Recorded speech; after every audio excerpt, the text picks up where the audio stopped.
আমরা ফ্যারাডের তড়িৎ বিশ্লেষণের প্রথম সূত্র অলরেডি পড়ে ফেলেছি। এখন আমরা যেটা দেখব সেটা হচ্ছে এই প্রথম সূত্রের উপর ভিত্তি করে কতগুলো ম্যাথমেটিক্যাল প্রবলেম দেখব। তার মধ্যে প্রথম যে ক্যাটাগরি সেটা হচ্ছে ক্যাথোডে জমাকৃত পরিমাণ। তাহলে আমাদের এই ম্যাথগুলো আসবে আমাদের ক্র্যাশ চ্যালেঞ্জের মাধ্যমে। দ্যাট মিনস আমরা এখন অনেকগুলো চ্যালেঞ্জ দেখব, যার মধ্যে থেকে আমরা প্রত্যেকটা চ্যালেঞ্জকে নিয়েছি ক্র্যাশ কেমিস্ট্রি এই বইটা থেকে, যেখানে আমরা বিশ্বের টপ কোয়ালিটির ম্যাথমেটিক্যাল প্রবলেমগুলো দিয়েছি। তাহলে চলো আমরা প্রথম যে চ্যালেঞ্জটা দেখব জমাকৃত পদার্থের জন্য, সেটা হচ্ছে এটা। তো তোমরা ভিডিওটা থামিয়ে ট্রাই করো এটার অ্যান্সারটা কী হবে, তারপর আমরা একসাথে এটা সলভ করে ফেলবো।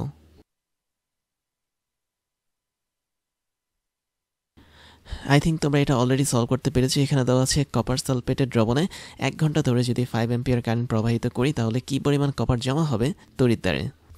তো আমরা এই ম্যাথটাকে দুইভাবে করতে পারি। প্রথমভাবে আমি দেখাচ্ছি, এটা হচ্ছে ফার্স্ট মেথড, এবং আমি সেকেন্ড যে শর্টকাট মেথড আছে ওটাও দেখাবো। তাহলে আমরা একটু রেড কালারে লিখে আমরা ফার্স্ট মেথড এইভাবে করব যে, খেয়াল করুন আমাদের এখানে কি রয়েছে, কপার সালফেট দ্রবণ রয়েছে, তাই না? তার মানে CuSO4 দ্রবণ রয়েছে, এবং আমরা একটা নির্দিষ্ট সময় ধরে, যেটা হচ্ছে টি হচ্ছে আমাদের দেওয়া আছে 1 আওয়ার বা 1 ঘন্টা। 1 ঘন্টা মানে হচ্ছে কি 3600 সেকেন্ড, যেহেতু আমরা SI ইউনিটে সময়ের এককে সেকেন্ডে লিখি, তার মানে এটা 3600 সেকেন্ড হিসেবে কাজ করবে।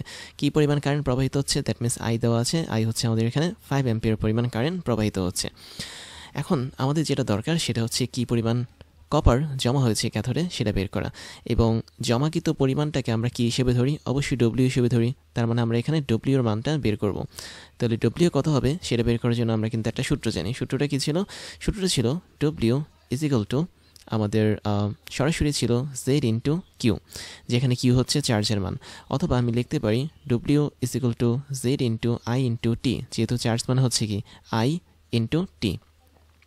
তো এখন এখানে জেডটা নিয়ে একটু সমস্যা, তো আমরা জেডকে হিসাব করতে পারি একটা শর্টকাট ওয়েতে। দ্যাট মিনস আমরা যদি এই জেডটাকে হিসাব করতে চাই শর্টকাট ওয়েতে, সেটা একটা অন্য সূত্র হবে, যেটা আমরা সেকেন্ড মেথডে দেখব। বাট আমরা চাচ্ছি এখান থেকে অন্যভাবে এটাকে বের করতে। কীভাবে বের করতে? আমরা এই সূত্র মধ্যে, মানে এই সূত্র পর্যন্ত সীমাবদ্ধ রাখি, আমরা আর কোনো সামনে আগাবো না। দ্যাট মিনস জেডের মান আমরা বের না করি এটা বের করতে পারবো। সেটা কিভাবে খেয়াল করে দেখো। আমাদের এখানে কিউ এর মানটা প্রথমে বের করতে হবে। কিউ বের করাটা একদমই ইজি, যেহেতু আমাদের কারেন্টের মান দেওয়া হচ্ছে 5 অ্যাম্পিয়ার, এবং ওর সাথে আমি 3600 যদি গুণ করি 3600 সেকেন্ড, তাহলে আমরা এখানে কিউ এর মানটা পেয়ে যাব। এখন কিউ এর যে মানটা পাবো এটা কিন্তু কুলম এককে থাকবে। দ্যাট মিনস আমরা এই কিউ এর মানটা বের না করে এখানে কুলম ইউনিট লিখতে পারি। কিন্তু আমি যদি কপার সালফেটের বিক্রিয়াটা তোমাকে দেখাই, তাহলে খেয়াল করে দেখো জলীয় দ্রবণে কপার সালফেট কী হিসেবে কাজ করবে। অবশ্যই সেটা হচ্ছে Cu2+ এবং SO4 2- এই আয়ন হিসেবে কাজ করবে। এবং এক্ষেত্রে আমাদের বলেছে কি যে কপার কি পরিমাণ জমা হবে তড়িৎদ্বারে। দ্যাট মিনস কপারটা কোথায় জমা হবে? ক্যাথোডে জমা হবে, কেননা কপার হচ্ছে ক্যাটায়ন। তো যেটা হচ্ছে নেগেটিভ চার্জযুক্ত ইলেকট্রন, সেটা হচ্ছে আমাদের ক্যাথোড। সো এখানে আমাদের কপারটা এসে জমা হবে।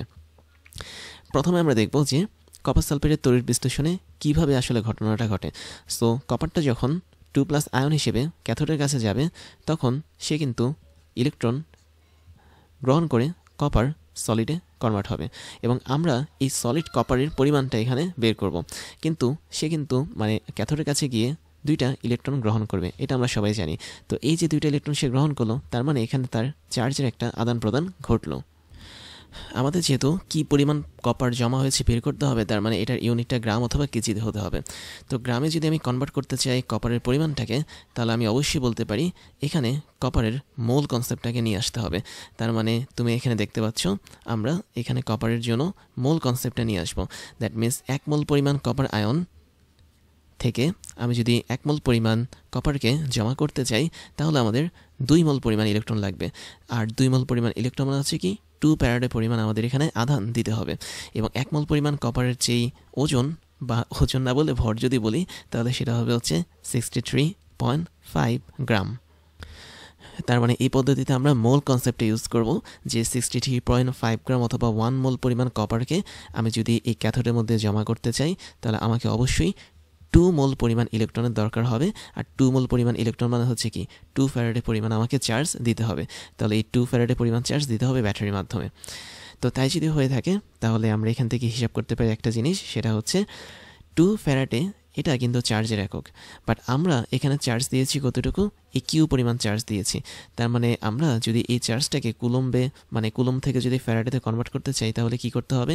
সিম্পলি আমাদের এখানে একটা ঐকিক নিয়ম করতে হবে, কেননা আমরা জানি যে 1 ফ্যারাডে মানে যা 965 0 এত কুলম মানে হচ্ছে কি তা। তাহলে আমাদের এখানে যেহেতু 2 ফ্যারাডে পরিমাণ ইলেকট্রন দরকার হচ্ছে, তার মানে 2 ফ্যারাডে বলতে আমরা কি বুঝবো, অবশ্যই 96500 কুলম, ওর সাথে আমি 2 গুণ করে দেব। তাহলে এত কুলম হচ্ছে কি আমাদের 2 ফ্যারাডে পরিমাণ চার্জ। এখন দেখো হিসাবটা একদমই শর্টকাট। কীরকম হিসাব, যে আমাদের 2 ফ্যারাডে পরিমাণ চার্জ দরকার হচ্ছে 1 মোল পরিমাণ কপারকে সঞ্চিত করার জন্য, বা 63.5 গ্রাম পরিমাণ কপারকে সঞ্চিত করার জন্য।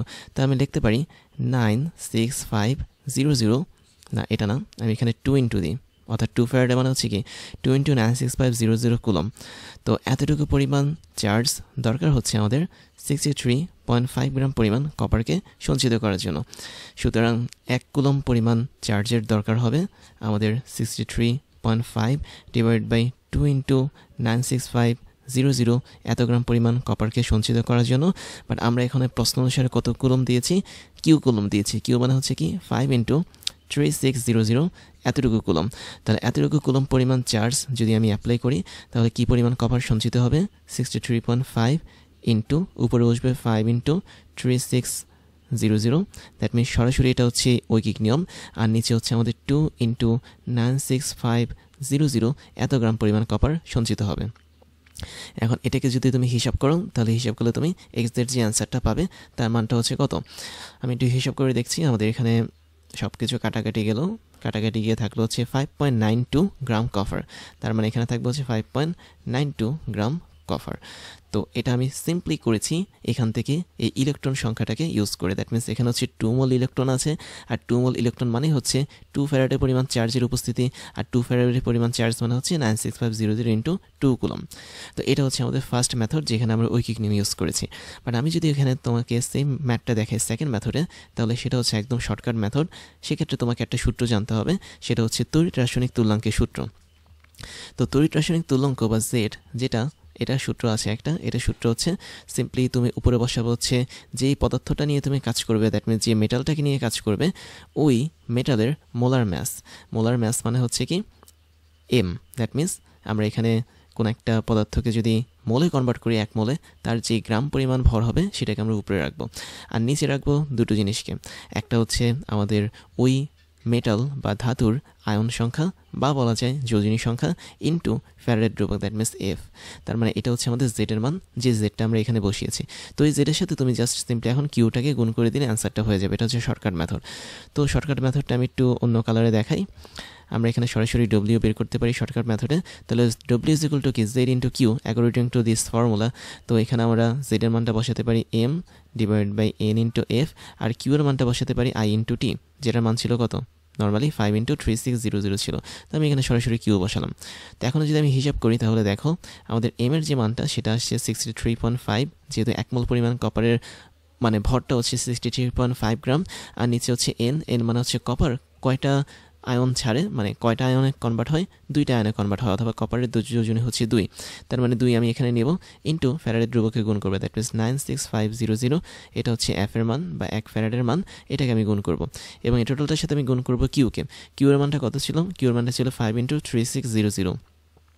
এবং সেম জিনিসটাকে আমি কিন্তু উপরেও গুণ করতে পারি, যেহেতু উপরে কিউ গুণ আছে। তাহলে এটা হবে 5 ইন্টু 3600, এবং এই টোটালটাকে আমি যদি বের করি, আমি এখান থেকে পাচ্ছি 5.92 গ্রাম। তার মানে এই যে শর্টকাট একটা ফরম্যাট দেখলাম, যেখানে আমরা জেডের সূত্র ইউজ করে ম্যাথটা করেছি, এভাবেও তোমরা এমসিকিউর জন্য সরকারে ম্যাথটা করতে পারো। আর রিয়েল ওয়ার্ল্ডে যদি তুমি এই ম্যাথটা করতে চাও পরীক্ষার জন্য, তাহলে তোমাকে এরকম ঐকিক নিয়ম ব্যবহার করে করতে হবে।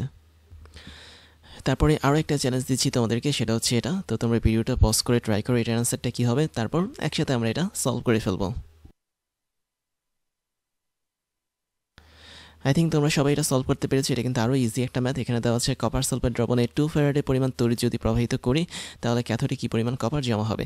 দেখো 2 ফ্যারাডের তড়িৎ যদিও বলেছে, বাট কোশ্চেনে বলার পরেও আমরা জানি এটা আসলে কিউ এর মান, কেননা কিউ মানে হচ্ছে চার্জের ইউনিট হচ্ছে ফ্যারাডে অথবা কুলম। তার মানে আমাদের এখানে কিউ হচ্ছে 2 ফ্যারাডে দেওয়া, এটা তোমাকে ধরে নিতে হবে, এটা কিন্তু আই এর মান না। তো তাই যদি হয়, তাহলে আমরা এখানে 2টা মেথডে করবো। ফার্স্টে করবো আমরা ঐকিক নিয়ম বা ইউরিনারি মেথডে, আর সেকেন্ডে আমরা করবো শর্টকাট মেথডে বা ফর্মুলা ইউজ করে। তো প্রথম মেথড অনুসারে আমরা জানি যে আমি যদি ডব্লিউ বের করতে চাই তাহলে অবশ্যই আমরা একটা ফর্মুলার মাধ্যমে বের করি, সেটা হচ্ছে জেড ইন্টু কিউ। বাট আমরা এখানে জেডের মান যেহেতু জানি না, আমরা এখানে ঐকিক নিয়মভাবে এটা করতে পারি যে কপার সালফেট দ্রবণ আগের মতোই কী করবে, কপারকে ভেঙে ফেলবে। দ্যাট মিনস কপার 2+ আয়ন থাকবে কপার সালফেট দ্রবণে, সেটা ক্যাথোডের কাছে গিয়ে 2টা ইলেকট্রন গ্রহণ করবে, গ্রহণ করে সে একটা কপার পরমাণুতে পরিণত হবে। বাট যেহেতু আমাদের এখানে কী পরিমাণ কপার বের করতে বলেছে, তাই আমরা কপারের ভরটা বের করব, যেটা গ্রামে থাকে বা হচ্ছে কেজিতে থাকে। তো এই ভর বের করার জন্য আমরা এখানে যে কনসেপ্টটি ইউজ করবো সেটা হচ্ছে মোলের কনসেপ্ট। তার মানে আমরা এখানে ধরে নিব যে 1 মোল পরিমাণ কপার আয়ন 1 মোল পরিমাণ না 1 মোল না 2 মোল পরিমাণ ইলেকট্রনের সাথে যুক্ত হয়ে 1 মোল পরিমাণ কপার তৈরি করেছে। আর এই 1 মোল পরিমাণ সলিড কপারের ভর হচ্ছে কত, 63.5 গ্রাম। এবং এই ভরটাই কিন্তু কপারের যেই মলিকুলার ম্যাস বা আণবিক ভর না, আণবিক না পারমাণবিক যে ভর, সেই ভরের গ্রাম ইউনিটে প্রকাশ হিসেবে কাজ করে। আবার দেখো এখানে কিন্তু 2টা ইলেকট্রনের আদান প্রদান হয়েছে। আর 2টা ইলেকট্রন কখন কাজ করবে, যখন 2 ফ্যারাডে পরিমাণ আমরা অ্যাপ্লাই করব চার্জকে বা আধানকে কোনো একটা তড়িৎ বিশ্লেষ্য দ্রবণে। তাহলে আমরা স্পষ্ট এখানে দেখতে পাচ্ছি কোশ্চেনে কিন্তু 2 ফ্যারাডের কথাই বলা হয়েছে। তাহলে আমরা এই ব্যাটারির মাধ্যমে যেই চার্জকে প্রদান করেছি সে চার্জের মানটা হচ্ছে কি 2 ফ্যারাডে। তো আমাদের কোশ্চেনে কিন্তু খুব সুন্দরভাবেই সাজিয়ে দেওয়া, অর্থাৎ 2 ফ্যারাডে পরিমাণ আমি যদি চার্জ অ্যাপ্লাই করি কপার সালফেট দ্রবণে, তাহলে ওই তড়িৎদ্বারে আমাদের 1 মোল পরিমাণ কপার জমা হবে। আর 1 মোল পরিমাণ যে কপারটা সেটা আসলে কত, 63.5 গ্রাম। তাহলে আলটিমেটলি আমরা যে অ্যান্সারটা পাবো সেই অ্যান্সারটা হচ্ছে কি 63.5 গ্রাম। তার মানে এটা তুমি ঐকিক নিয়ম করলে কিন্তু সেম জিনিসটাই পাবে, আমি জাস্ট শর্টকাট এখানে বলে দিয়েছি।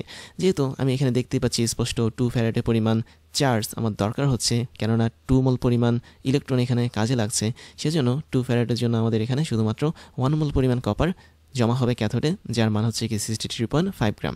তাহলে 63.5 গ্রাম এটাই হচ্ছে আমাদের এই ম্যাথের জন্য অ্যান্সার। সেকেন্ড পদ্ধতিটা আরও শর্টকাট, যেটা আমরা সূত্র ইউজ করে থাকি বা ফর্মুলা ইউজ করে থাকি। তো এখানে ফর্মুলাটা কীরকম ছিল, W = Z × Q। জেডের একটা ফর্মুলা তোমাদেরকে আমি দেখিয়েছি আগের ম্যাথে, খেয়াল করে দেখো। জেডের ফর্মুলাটা ছিল M/NF। তাহলে তোমরা এখানে ইউজ করতে পারো M/NF, যেটা হচ্ছে জেডের মান, ওর সাথে আমরা কিউর মানটা গুণ করে দেব। এম মানে হচ্ছে কি মলিকুলার ম্যাস, দ্যাট মিনস কপারের যেই পারমাণবিক ভর আছে তার গ্রাম ইউনিট, তাহলে তার গ্রাম হচ্ছে কত, 63.5 গ্রাম। এন হচ্ছে কপারের চার্জ, খেয়াল করে দেখো এখানে কপারের চার্জ হচ্ছে 2, আর ওর সাথে আমি ফ্যারাডে গুণ করব। তো এখানে ফ্যারাডে মানে হচ্ছে কি, ফ্যারাডে মানে হচ্ছে আমি এফটা কি লিখি, দ্যাট মিনস 96500 কুলম। আবার এখানে কিউ এর যে মানটা দেওয়া সেটা কিন্তু 2 ফ্যারাডে দেওয়া, তার মানে আমি এখানে সরাসরি 2F লিখে দিলাম। এফ এর মানটা তোমরা চাইলে বসাতেও পারো, না বসাতে পারো, বাট আমি বলবো এখানে সময় যেহেতু নষ্ট হয় তাই এফ এর মানটা হচ্ছে 96500, এটা লেখার দরকার নেই। বাট তুমি এটা জানো যে এখানে এফ মানে হচ্ছে কি 96500 এত কুলম, অর্থাৎ তুমি যখন ফ্যারাডেকে কুলম হিসেবে কনভার্ট করবে তখন 96500 কুলম হয়ে যাবে সেটা। তো এখানে দেখতে পাচ্ছ আমাদের এখানে কিছু জিনিস কাটাকাটি যায়। আমি এখানে দেখতে পাচ্ছি 2, আর এই 2 কাটাকাটি যাবে, এফ এবং এফও কিন্তু কাটাকাটি যাবে। আলটিমেটলি আমাদের এখানে 63.5 গ্রামই থাকবে। তার মানে ফর্মুলা অনুসারে দেখলাম আমাদের এখানে যা মান আসছে, এবং ঐকিক নিয়ম করে দেখলাম আমরা তাই মান আসছে। তার মানে এটাই হচ্ছে কি আমাদের অ্যান্সার। তারপরে যে চ্যালেঞ্জটা আছে সেটা হচ্ছে এটা। তো তোমরা ভিডিওটা থামিয়ে ট্রাই করো এটার অ্যান্সারটা কী হবে, তারপর আমরা একসাথে এটা সলভ করে ফেলবো।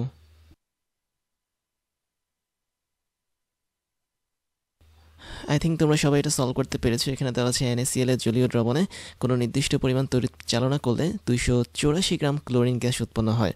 তড়িৎ বিশ্লেষণের পর উৎপন্ন NaOH বা সোডিয়াম হাইড্রোক্সাইডের পরিমাণ কত নির্ণয় করতে হবে।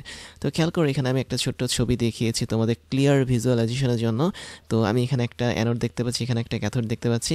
তো আমরা এখানে একটা ভোল্টেজ সোর্সের মাধ্যমে বিক্রিয়াটা চালালাম, আর এখানে আমাদের যেটা আছে সেটা হচ্ছে NaCl প্লাস H2, যেহেতু জলীয় বলেছে তার মানে 2টা জিনিস আছে।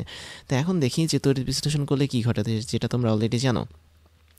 NaCl যেটা থাকে সেটা আসলে ভেঙে যায়, ভেঙে গিয়ে 2টা আয়ন তৈরি করে, যার মধ্যে একটা হচ্ছে Na+ আয়ন তৈরি করে, আরেকটা হচ্ছে Cl- আয়ন তৈরি করে। এবং পানি যেটা সেটাও কিন্তু ভেঙে যায়, যেহেতু এখানে জলীয় NaCl এর কথা বলা হয়েছে। পানি ভেঙে গিয়ে কী তৈরি করবে, সে হচ্ছে H+ তৈরি করবে এবং OH- তৈরি করবে। এখন এখানে আসলে মূল কাহিনীটা ঘটে। কাহিনীটা হচ্ছে তুমি যদি ক্যাথোডের দিকে তাকাও তাহলে ক্যাথোডে কিন্তু এরা যাবে, দ্যাট মিনস ক্যাটায়নগুলো যাবে, অ্যানোডে যাবে হচ্ছে অ্যানায়ন। এবং এই ক্যাথোডের মধ্যে আমি যদি বলি যে সোডিয়ামটা কিভাবে যায়, সোডিয়ামটা যে বিক্রিয়া ঘটাবে সেটা হচ্ছে Na+ আছে, সে একটা মাত্র ইলেকট্রন গ্রহণ করবে নিউট্রাল হওয়ার জন্য, যার ফলে সে হচ্ছে Na সলিড হিসেবে থাকবে। এবং ক্লোরিনের কথা যদি বলি আমি এখানে, তাহলে ক্লোরিন মাইনাস আছে, এবং এই ক্লোরিনটা কী করবে, জাস্ট একটা ইলেকট্রন তার শরীর থেকে ট্যাগ করবে অ্যানোডের কাছে গিয়ে এবং সেটা কিন্তু ক্লোরিন তৈরি করবে, ক্লোরিন পরমাণু। বাট প্রকৃতিতে ক্লোরিন পরমাণু হিসেবে থাকে না, সে হচ্ছে ক্লোরিন অণু হিসেবে থাকে বা Cl2 মানে গ্যাস হিসেবে থাকে, যেটা আমাদের কোশ্চেনে এখানে দেওয়া আছে। তো এই যে আমরা গ্যাস তৈরি করছি, এই গ্যাস তৈরি করার জন্য আমাদের এখানে একটা সমতা করতে হয়। সমতা মানে হচ্ছে কি, যেহেতু দুইটা ক্লোরিন গ্যাসের মানে পরমাণু একত্রিত হয়ে অণু তৈরি করেছে, তাই আমাদের এখানে দুইটা ইলেকট্রন দিতে হয়। তাহলে স্পষ্ট তোমরা দেখতে পাচ্ছ আমাদের ক্লোরিনের জন্য ইলেকট্রন লাগছে হচ্ছে 2টা, আর সোডিয়ামের জন্য আমাদের ইলেকট্রন লাগছে হচ্ছে 1টা। অথবা বলতে পারি 1 মোল ইলেকট্রন লাগছে সোডিয়ামের জন্য, 2 মোল ইলেকট্রন লাগছে ক্লোরিনের জন্য। বাট আমাদের এখানে তৈরি করতে হবে কি NaOH। তার মানে আমি যদি NaOH তৈরি করতে চাই, অবশ্যই আমাকে প্রথমে সমতা করতে হবে, ইলেকট্রনের সমতা করতে হবে। তাহলে আমি উপরেও 2টা ইলেকট্রন দিলাম, এখানেও 2টা ইলেকট্রন দিলাম, তাহলে এখানে আমাদের 2টা সোডিয়াম চলে আসবে।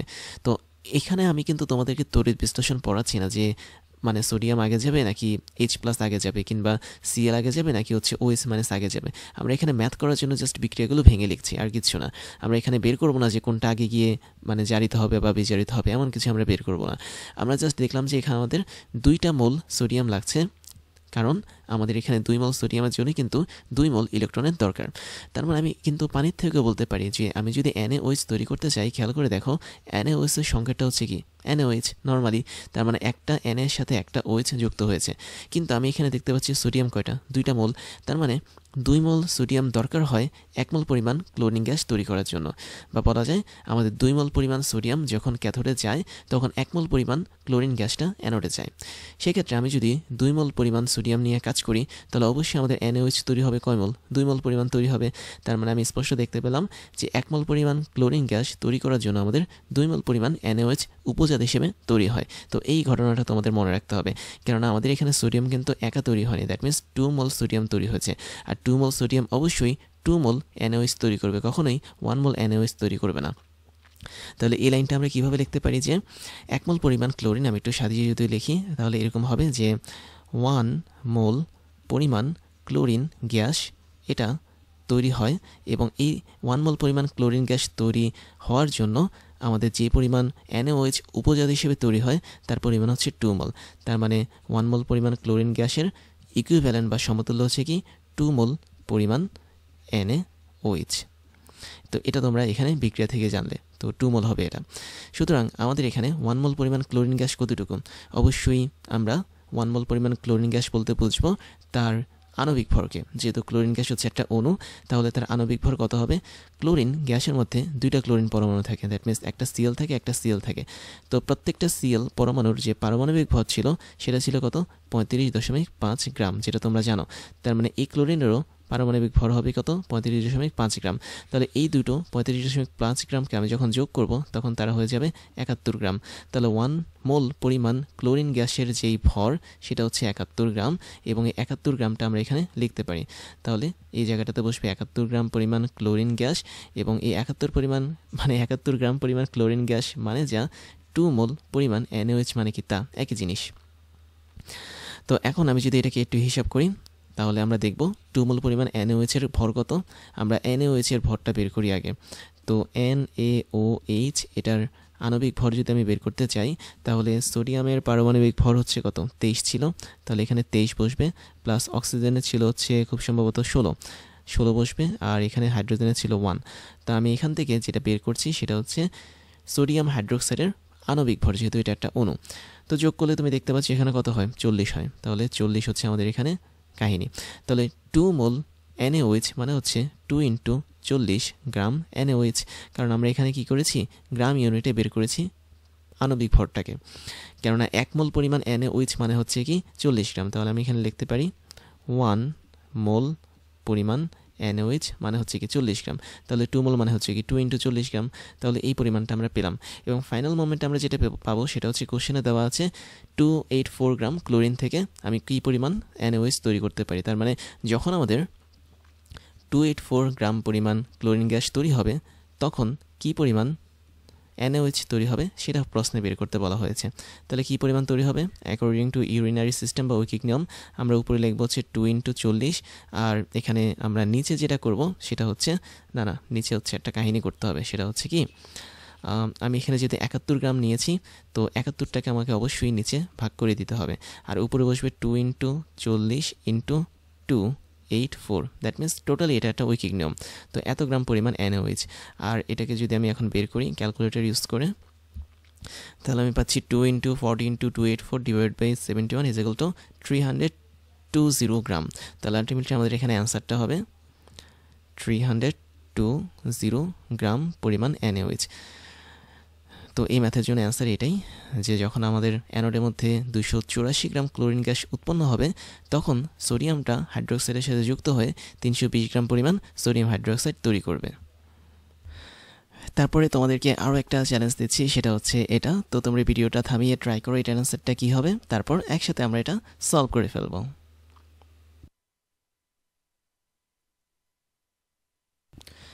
আই থিঙ্ক তোমরা সবাই এটা সলভ করতে পেরেছো।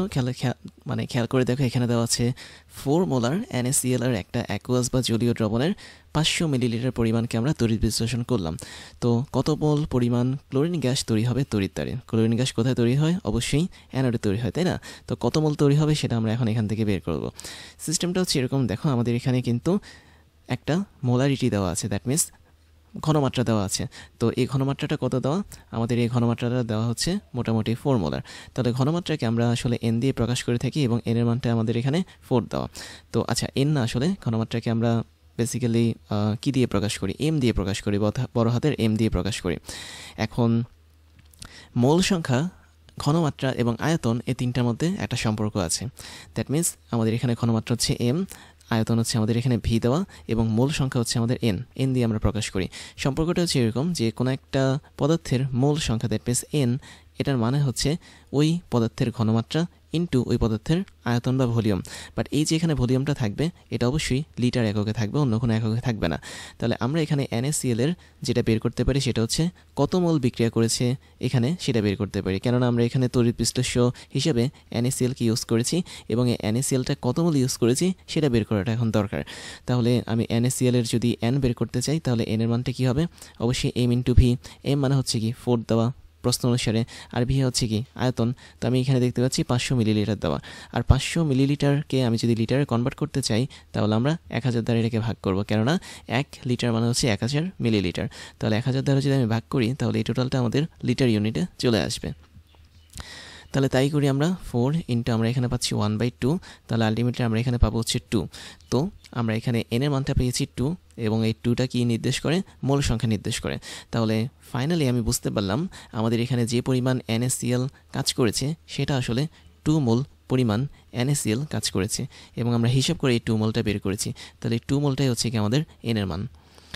এখন আমাদের টার্গেট হচ্ছে কি NaClটা ভাঙলে কি হবে? তোমরা জানো যে NaClটা যখন বিদ্যুতের উপস্থিতিতে ভেঙে যায়, তখন হচ্ছে Na+ তৈরি করে এবং Cl- তৈরি করে। বাট এটা কখন তৈরি হয়? যখন আমরা 1 মোল নিয়ে কাজ করব। যখন আমরা 2 মোল নিয়ে কাজ করব, তখন কিন্তু ভিন্ন ঘটনা হবে। 2 মোল নিয়ে যদি কাজ করি, তাহলে 2 মোল NaCl তখন ভেঙে যাবে, এবং 2 মোল NaCl ভেঙে 2 মোল সোডিয়াম আয়ন তৈরি করবে এবং 2 মোল ক্লোরিন আয়ন তৈরি করবে। কেন আমরা 2 মোল নিয়ে কাজ করেছি? কারণ কোশ্চেন অনুসারে আমাদের কিন্তু একটা ঘনমাত্রা দেওয়া ছিল, একটা আয়তন দেওয়া ছিল সোডিয়াম ক্লোরাইডের, এবং এই ঘনমাত্রার আয়তনকে কাজে লাগিয়ে আমি বের করেছি যে এখানে আসলে কয় মোল পরিমাণ সোডিয়াম ক্লোরাইড রয়েছে। তো যেহেতু 2 মোল পরিমাণ রয়েছে, তাই আমরা এখানে 2 মোল দিয়ে হিসাব করেছি।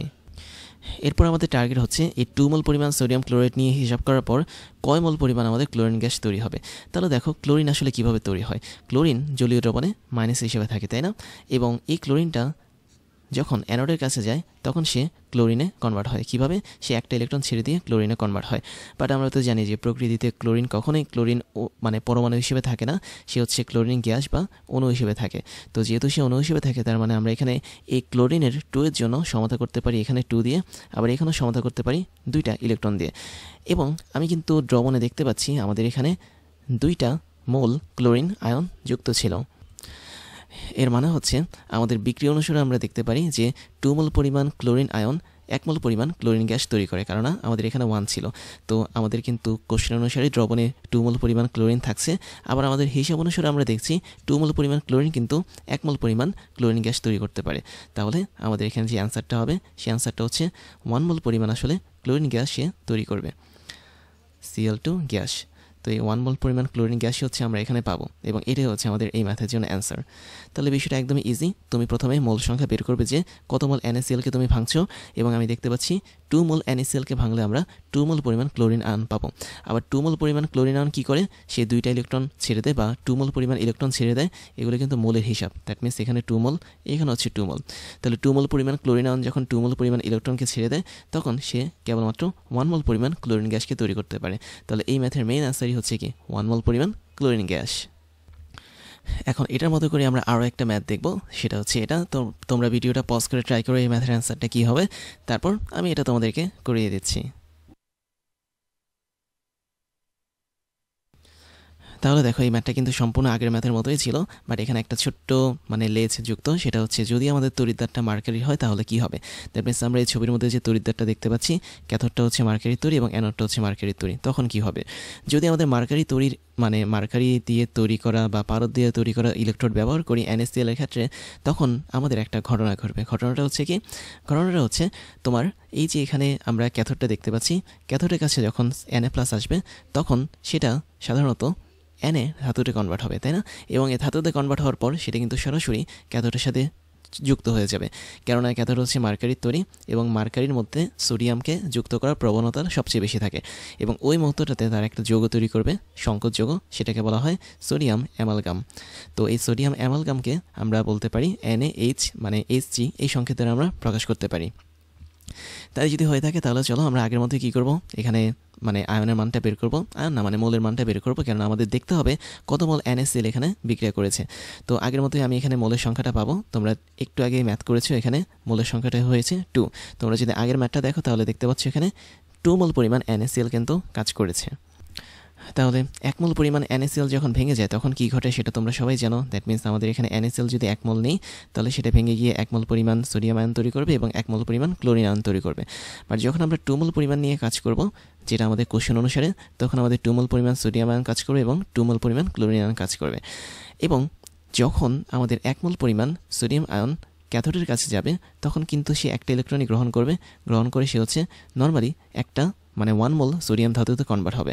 বাট এখানে যেহেতু 2 মোল সোডিয়াম আয়ন কাজ করছে অ্যাকর্ডিং টু কোশ্চেন, তার এখানে 2 জিনিসটা বসে যাবে সব জায়গায়। তাহলে আমরা বুঝতে পারলাম আমাদের এখানে ক্যাথোডে আসলে 2 মোল পরিমাণ সোডিয়াম যুক্ত হবে।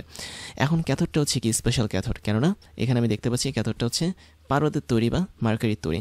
তো মার্কারির সাথে যখন সোডিয়াম যুক্ত হয়, তখন তারা NaHg নামক একটা সংকেত তৈরি করে, যেখানে দেখতে পাচ্ছি সোডিয়ামটা আমাদের 1 মোল এবং মার্কারিরা হচ্ছে কি 1 মোল। বাট যখন আমরা এটাকে এভাবে লিখবো, দ্যাট মিনস আমাদের 1 মোল সোডিয়াম 1 মোল মার্কারির সাথে যুক্ত হয়ে 1 মোল সোডিয়াম অ্যামালগাম তৈরি করে। কিন্তু এটা তো সবসময় আমাদের প্রযোজ্য হবে না, কেননা কোশ্চেনে দেওয়া আছে কি আমাদের এখানে according to question 2 mole NaCl থেকে আমাদের 2 মোল সোডিয়াম ধাতু ক্যাথোডের কাছে যাবে। তার আমাদের এখানে 2 মোল যদি সোডিয়াম যায়, অবশ্যই আমাদের মার্কারিরও কি 2 মোল যেতে হবে, এবং তারা মিলিতভাবেই কিন্তু 2 মোল সোডিয়াম অ্যামালগাম তৈরি করবে। তাহলে আলটিমেটলি আমাদের টোটাল যে বিক্রিয়াটা, সেই বিক্রিয়াটা হচ্ছে এটা। দ্যাট মিনস এই কোশ্চেনের জন্য আমাদের কোষ বিক্রিয়া বলি বা বলা যায় তড়িৎ বিশ্লেষ্য বিক্রিয়া বলি, সেটা হচ্ছে এটা। তাহলে 2 মোল পরিমাণ সোডিয়ামের ভর কত, 1 মোল পরিমাণ সোডিয়ামের ভর হচ্ছে আমাদের কত 23 গ্রাম।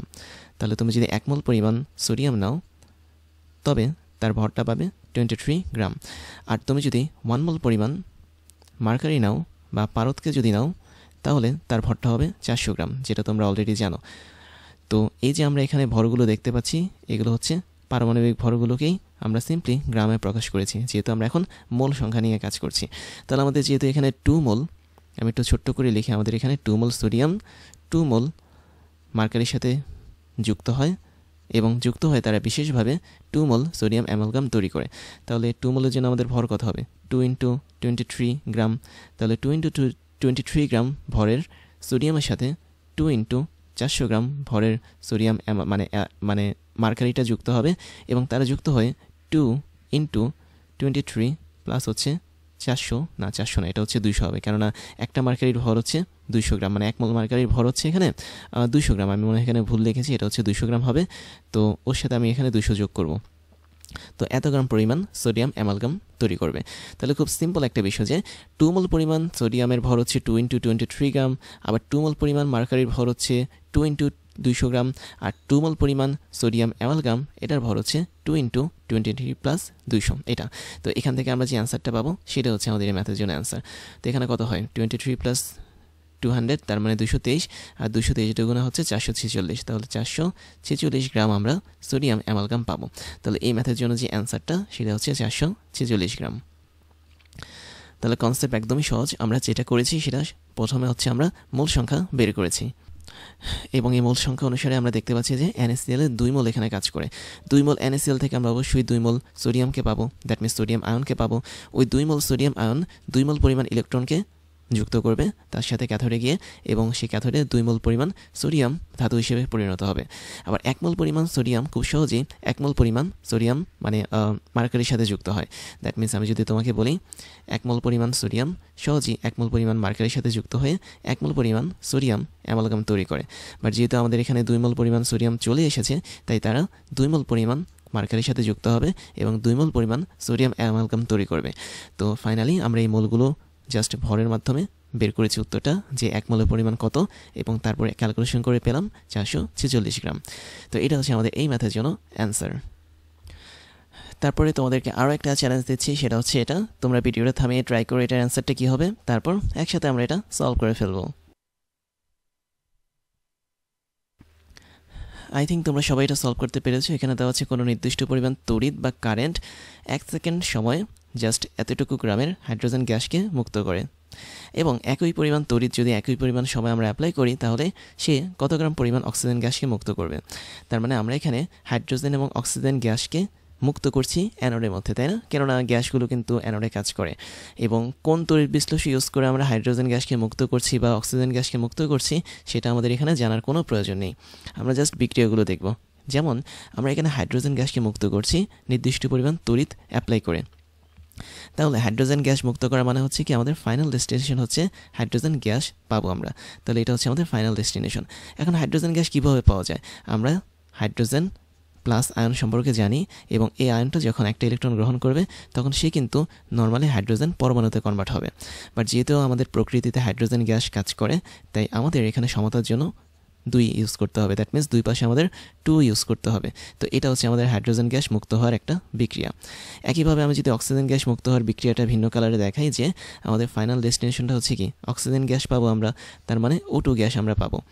তো এই যে আমরা O2 গ্যাসটা পাচ্ছি, এটা কিভাবে পেতে পারি? তোমরা জানো অক্সিজেনটা আসলে O2 - এই আয়ন হিসেবে কাজ করে। তার মানে এই O2 - আয়ন যেটা আছে সেটা কি করবে? অবশ্যই কিছু পরিমাণ ইলেকট্রনকে বাদ দিবে। কি পরিমাণ ইলেকট্রনকে বাদ দিবে? যেহেতু ওর মধ্যে 2টা এক্সট্রা নেগেটিভ চার্জ আছে, তাই ও 2টা ইলেকট্রনকে বাদ দিবে। বাট যখন O2 - আয়নটা 2টা ইলেকট্রনকে বাদ দেয় তখন সে শুধুমাত্র O হিসেবে কাজ করে। বাট এখানে যেহেতু O2 আছে, তার মানে 2টা অক্সিজেন আছে, তাই আমরা এখানে 2 দিব, আর এখানে 2 × 2 দ্যাট মিনস 4 হবে। তার মানে 4টে ইলেকট্রন সে ট্যাগ করে সে O2-তে কনভার্ট হতে পারে। তো এই হচ্ছে আমাদের 2টা বিক্রিয়া দেখলাম আমরা। এখন আমাদের প্রথম কাজটা হচ্ছে কি, যে কতটুকু পরিমাণ হাইড্রোজেন এখানে মুক্ত হলো। তুমি খেয়াল করে দেখতে পাচ্ছ আমাদের এখানে কিন্তু আমি মোলের কনসেপ্টটা নিয়ে আসবো। যখনই আমরা নির্দিষ্ট পরিমাণ বা গ্রাম নিয়ে কাজ করবো, দ্যাট মিনস এখানে গ্রাম আছে, তখন আমরা মোলের কনসেপ্টটা নিয়ে আসবো। তাহলে মোলের কনসেপ্ট অনুসারে আমি দেখতে পাচ্ছি 2 মোল পরিমাণ হাইড্রোজেন আয়ন 2 মোল পরিমাণ ইলেকট্রনের সাথে যুক্ত হয়ে 1 মোল পরিমাণ হাইড্রোজেন গ্যাস তৈরি করেছে। তার মানে আমাদের এখানে 1 মোল পরিমাণ হাইড্রোজেন গ্যাস তৈরি হয়েছে। তো এটাকে আমি যদি একটু সুন্দরভাবে লিখি, আমি লিখতে পারি যে 2 গ্রাম পরিমাণ। কেন 2 গ্রাম লিখলাম? কারণ 1 মোল পরিমাণ হাইড্রোজেন মানে কি?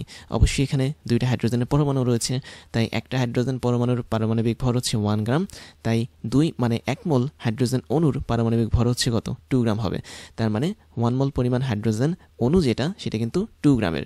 তো 2 গ্রাম যদি হয় তাহলে আমি বলতে পারি 1 মোল হাইড্রোজেন গ্যাস অথবা 2 গ্রাম পরিমাণ হাইড্রোজেন যে গ্যাসটা আমরা পেয়েছি, এই হাইড্রোজেন গ্যাসটা আমরা পেয়েছি কি পরিমাণ তড়িৎ ইউজ করে? অবশ্যই 2 মোল ইলেকট্রনকে ইউজ করে। কারণ আমাকে বলেছি কি একই পরিমাণ তড়িৎ আমরা ইউজ করব অক্সিজেন গ্যাসকে মুক্ত করার জন্য। তাহলে আমার প্রথম কাজটা হচ্ছে হাইড্রোজেন গ্যাসকে মুক্ত করার জন্য কি পরিমাণ তড়িৎ পেয়েছি আমরা সেটা বের করতে। তাহলে আমরা এখানে দেখতে পাচ্ছি 2 মোল ইলেকট্রন কাজ করেছে 1 মোল পরিমাণ হাইড্রোজেন গ্যাসকে মুক্ত করার জন্য, বা 2 গ্রাম পরিমাণ হাইড্রোজেন গ্যাসকে মুক্ত করার জন্য।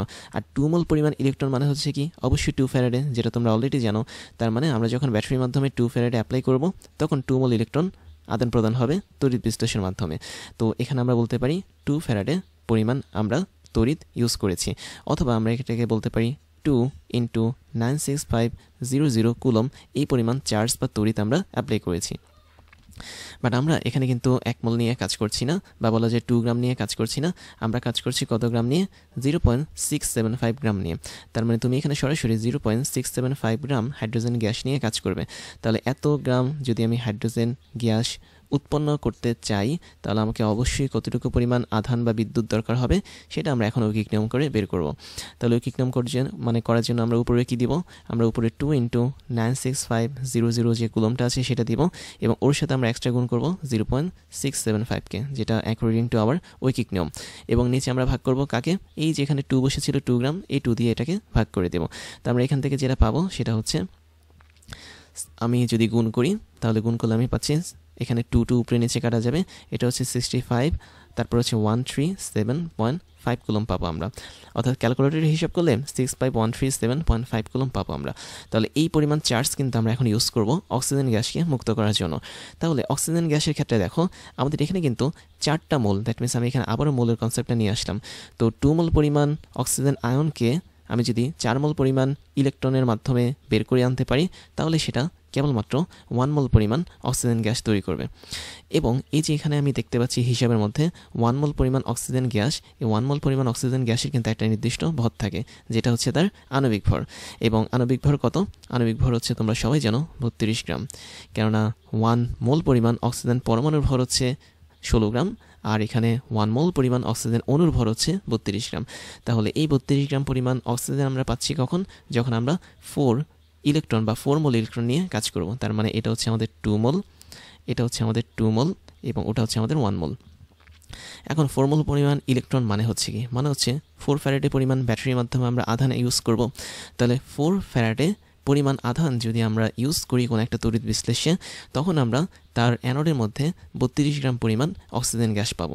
তাহলে এটাকে আমি সুন্দরভাবে নিচে লিখে দিচ্ছি, 4 ফ্যারাডে, অথবা 4-এর সাথে আমি যদি গুণ করি 96500 কুলম, তাহলে এতটুকু পরিমাণ চার্জ আমরা যখন ইউজ করব, তখন আমরা যে পরিমাণ অক্সিজেন পাবো অ্যানোডে, সেই অক্সিজেনের পরিমাণটা হচ্ছে 1 মোল পরিমাণ অক্সিজেন গ্যাস, যেটাকে আমরা 32 গ্রাম অক্সিজেন গ্যাস বলতে পারি।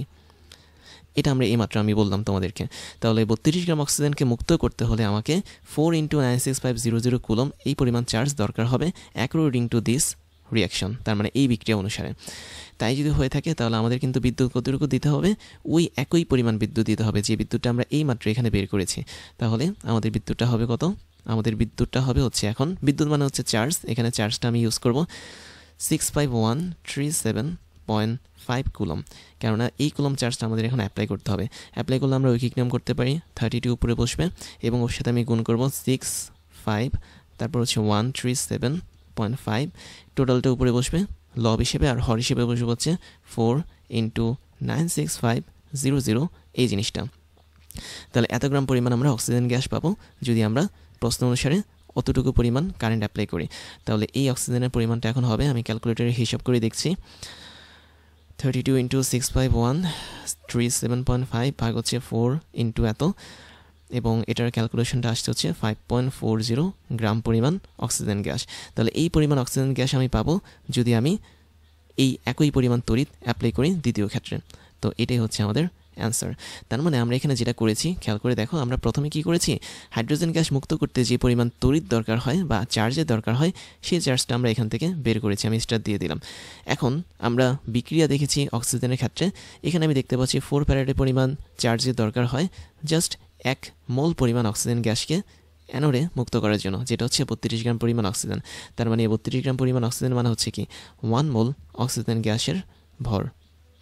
তাহলে 1 মোল অক্সিজেন গ্যাস। পরবর্তীতে আমরা এই আবার ঐকিক নিয়ম করেছি, দ্যাট মিনস সেম পরিমাণ চার্জ আমরা ইউজ করেছি এখানে, ওই চার্জের জন্য কী পরিমাণ অক্সিজেন গ্যাস মুক্ত হবে সেটা ফাইনালি আমরা এখানে বের করতে পারলাম। তো আই থিঙ্ক তোমরা সবাই এই ম্যাথটা ঠিকঠাক মতো বের করতে পেরেছো, মানে সলভ করতে পেরেছো। তারপরে এটার মতো করে আরেকটা ম্যাথ তোমাদেরকে দিচ্ছি, সেটা হচ্ছে এটা। তো তোমরা এই ভিডিওটা থামিয়ে ট্রাই করো এটার আনসারটা কী হবে, তারপর আমি এটা তোমাদেরকে করিয়ে দিচ্ছি। তো আই থিঙ্ক তোমরা সবাই এটা করতে পেরেছো। এখানে দেওয়া আছে কোনো নির্দিষ্ট পরিমাণ তড়িৎ যদি টি সেকেন্ড যাবৎ আমাদের কপার সালফেটের জলীয় দ্রবণে চালনা করা হয় তাহলে কিছু পরিমাণ কপার ক্যাথোডে জমা হবে। যদি একই পরিমাণ তড়িৎ আমরা একই সময় ধরে অ্যালুমিনিয়াম লবণের দ্রবণের মধ্যে যদি চালনা করি তাহলে ক্যাথোডে কত গ্রাম পরিমাণ অ্যালুমিনিয়াম জমা হবে। দেখো একদম সেম কনসেপ্ট। আমরা প্রথমে যেটা করব সেটা হচ্ছে কপার সালফেটের জলীয় দ্রবণে যে পরিমাণ তড়িৎ আমরা চালনা করেছি সেটাকে আমরা বের করব। হতে পারে সেটা চার্জ অনুসারে বের করব অথবা কারেন্ট অনুসারে বের করব, বাট সবচেয়ে ভালো হয় এটাকে চার্জ অনুসারে বের করলে। তার মানে আমি এখান থেকে সিম্পলি কিউটাকে বের করব। তাহলে দেখো কপার সালফেটের দ্রবণের জন্য কি হয়, আমরা কপার সালফেটের জলীয় দ্রবণের মধ্যে যদি তড়িৎ বিশ্লেষণ করি তাহলে প্রথমে কপার 2+ আয়নে কনভার্ট হবে এবং সালফেট SO4 2- আয়নে কনভার্ট হবে। এটা কিন্তু আমরা সকলে জানি। এর মধ্যে থেকে কপারটাকে আমাদের ইম্পর্টেন্স দিতে হবে, কেননা কপার হচ্ছে ক্যাথোডে জমা হবে। তাহলে ক্যাথোডে যখন কপার 2+ আয়নটা যাবে তখন সে দুইটা ইলেকট্রনকে ছাড়বে এবং এর ফলে সে কপার সলিড একটা ধাতুতে কনভার্ট হবে। তো এখন এই যে সলিড ধাতুতে কনভার্ট হলো, আমরা মোলের কনসেপ্টটা ইউজ করব। দ্যাট মিনস আমি এখানে আবার ছোট্ট করে মোল লিখে রাখছি। তাহলে বুঝতে পারছো যে 1 মোল পরিমাণ আমি যদি কপার আয়ন নেই তাহলে 2 মোল পরিমাণ আমাদের ইলেকট্রন তার সাথে যুক্ত হবে। তারপর 1 মোল পরিমাণ কপার ধাতু হিসেবে সে ক্যাথোডে মুক্ত হয়ে যাবে। তার মানে আমি এখানে 1 মোল পরিমাণ কপার পাচ্ছি।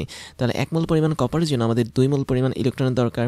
আর 1 মোল পরিমাণ কপার মানে কি তোমরা জানো, কপারের পারমাণবিক ভরটাকে আমি যদি গ্রামে প্রকাশ করি তাহলে সেটাই হবে কি 1 মোল পরিমাণ কপার, যেটা হচ্ছে আমাদের 63.5 গ্রাম।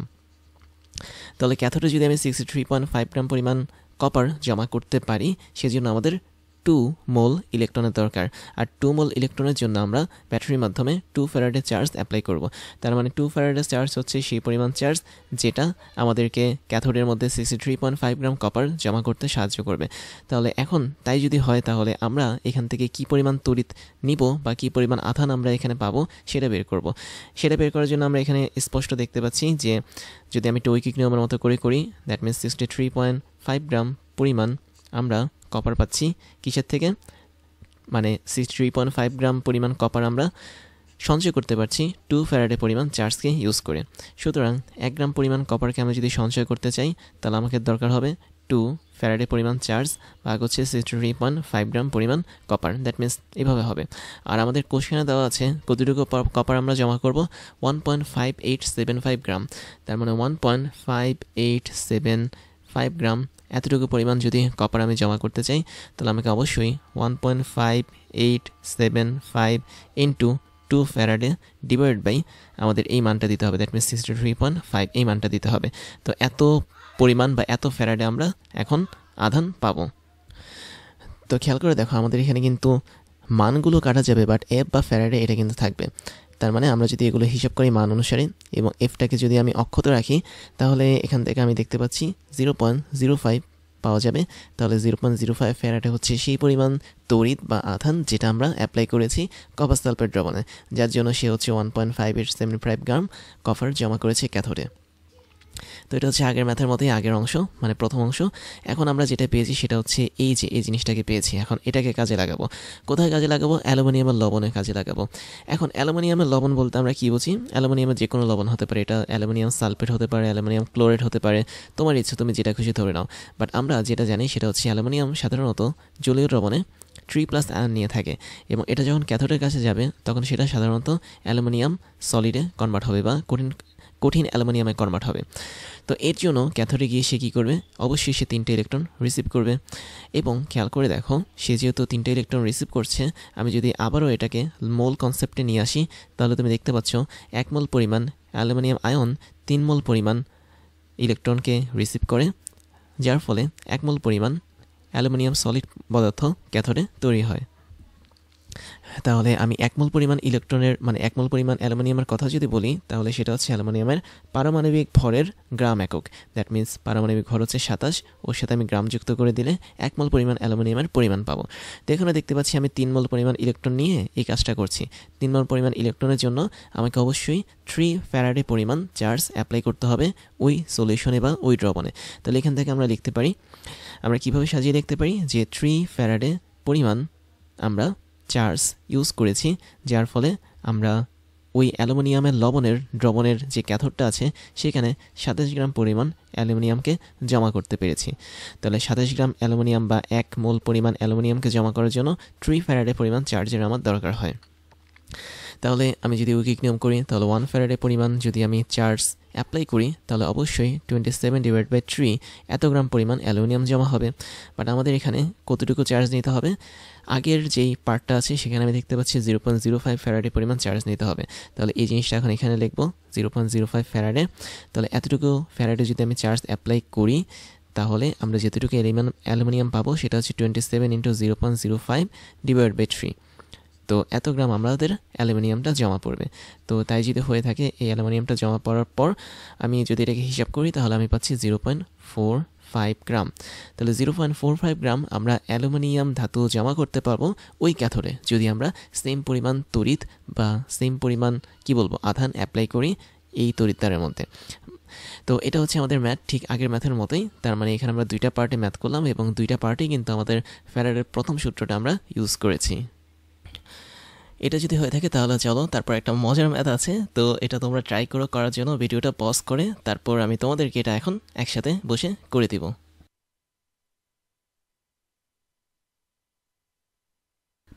তো তোমরা অলরেডি দেখতে পাচ্ছ আমাদের যে একাডেমিটা আছে সেটা এখন জুয়েলার্স তৈরি করছে, মেয়েদের জন্য ইমিটেশন বা অর্নামেন্টস তৈরি করছে।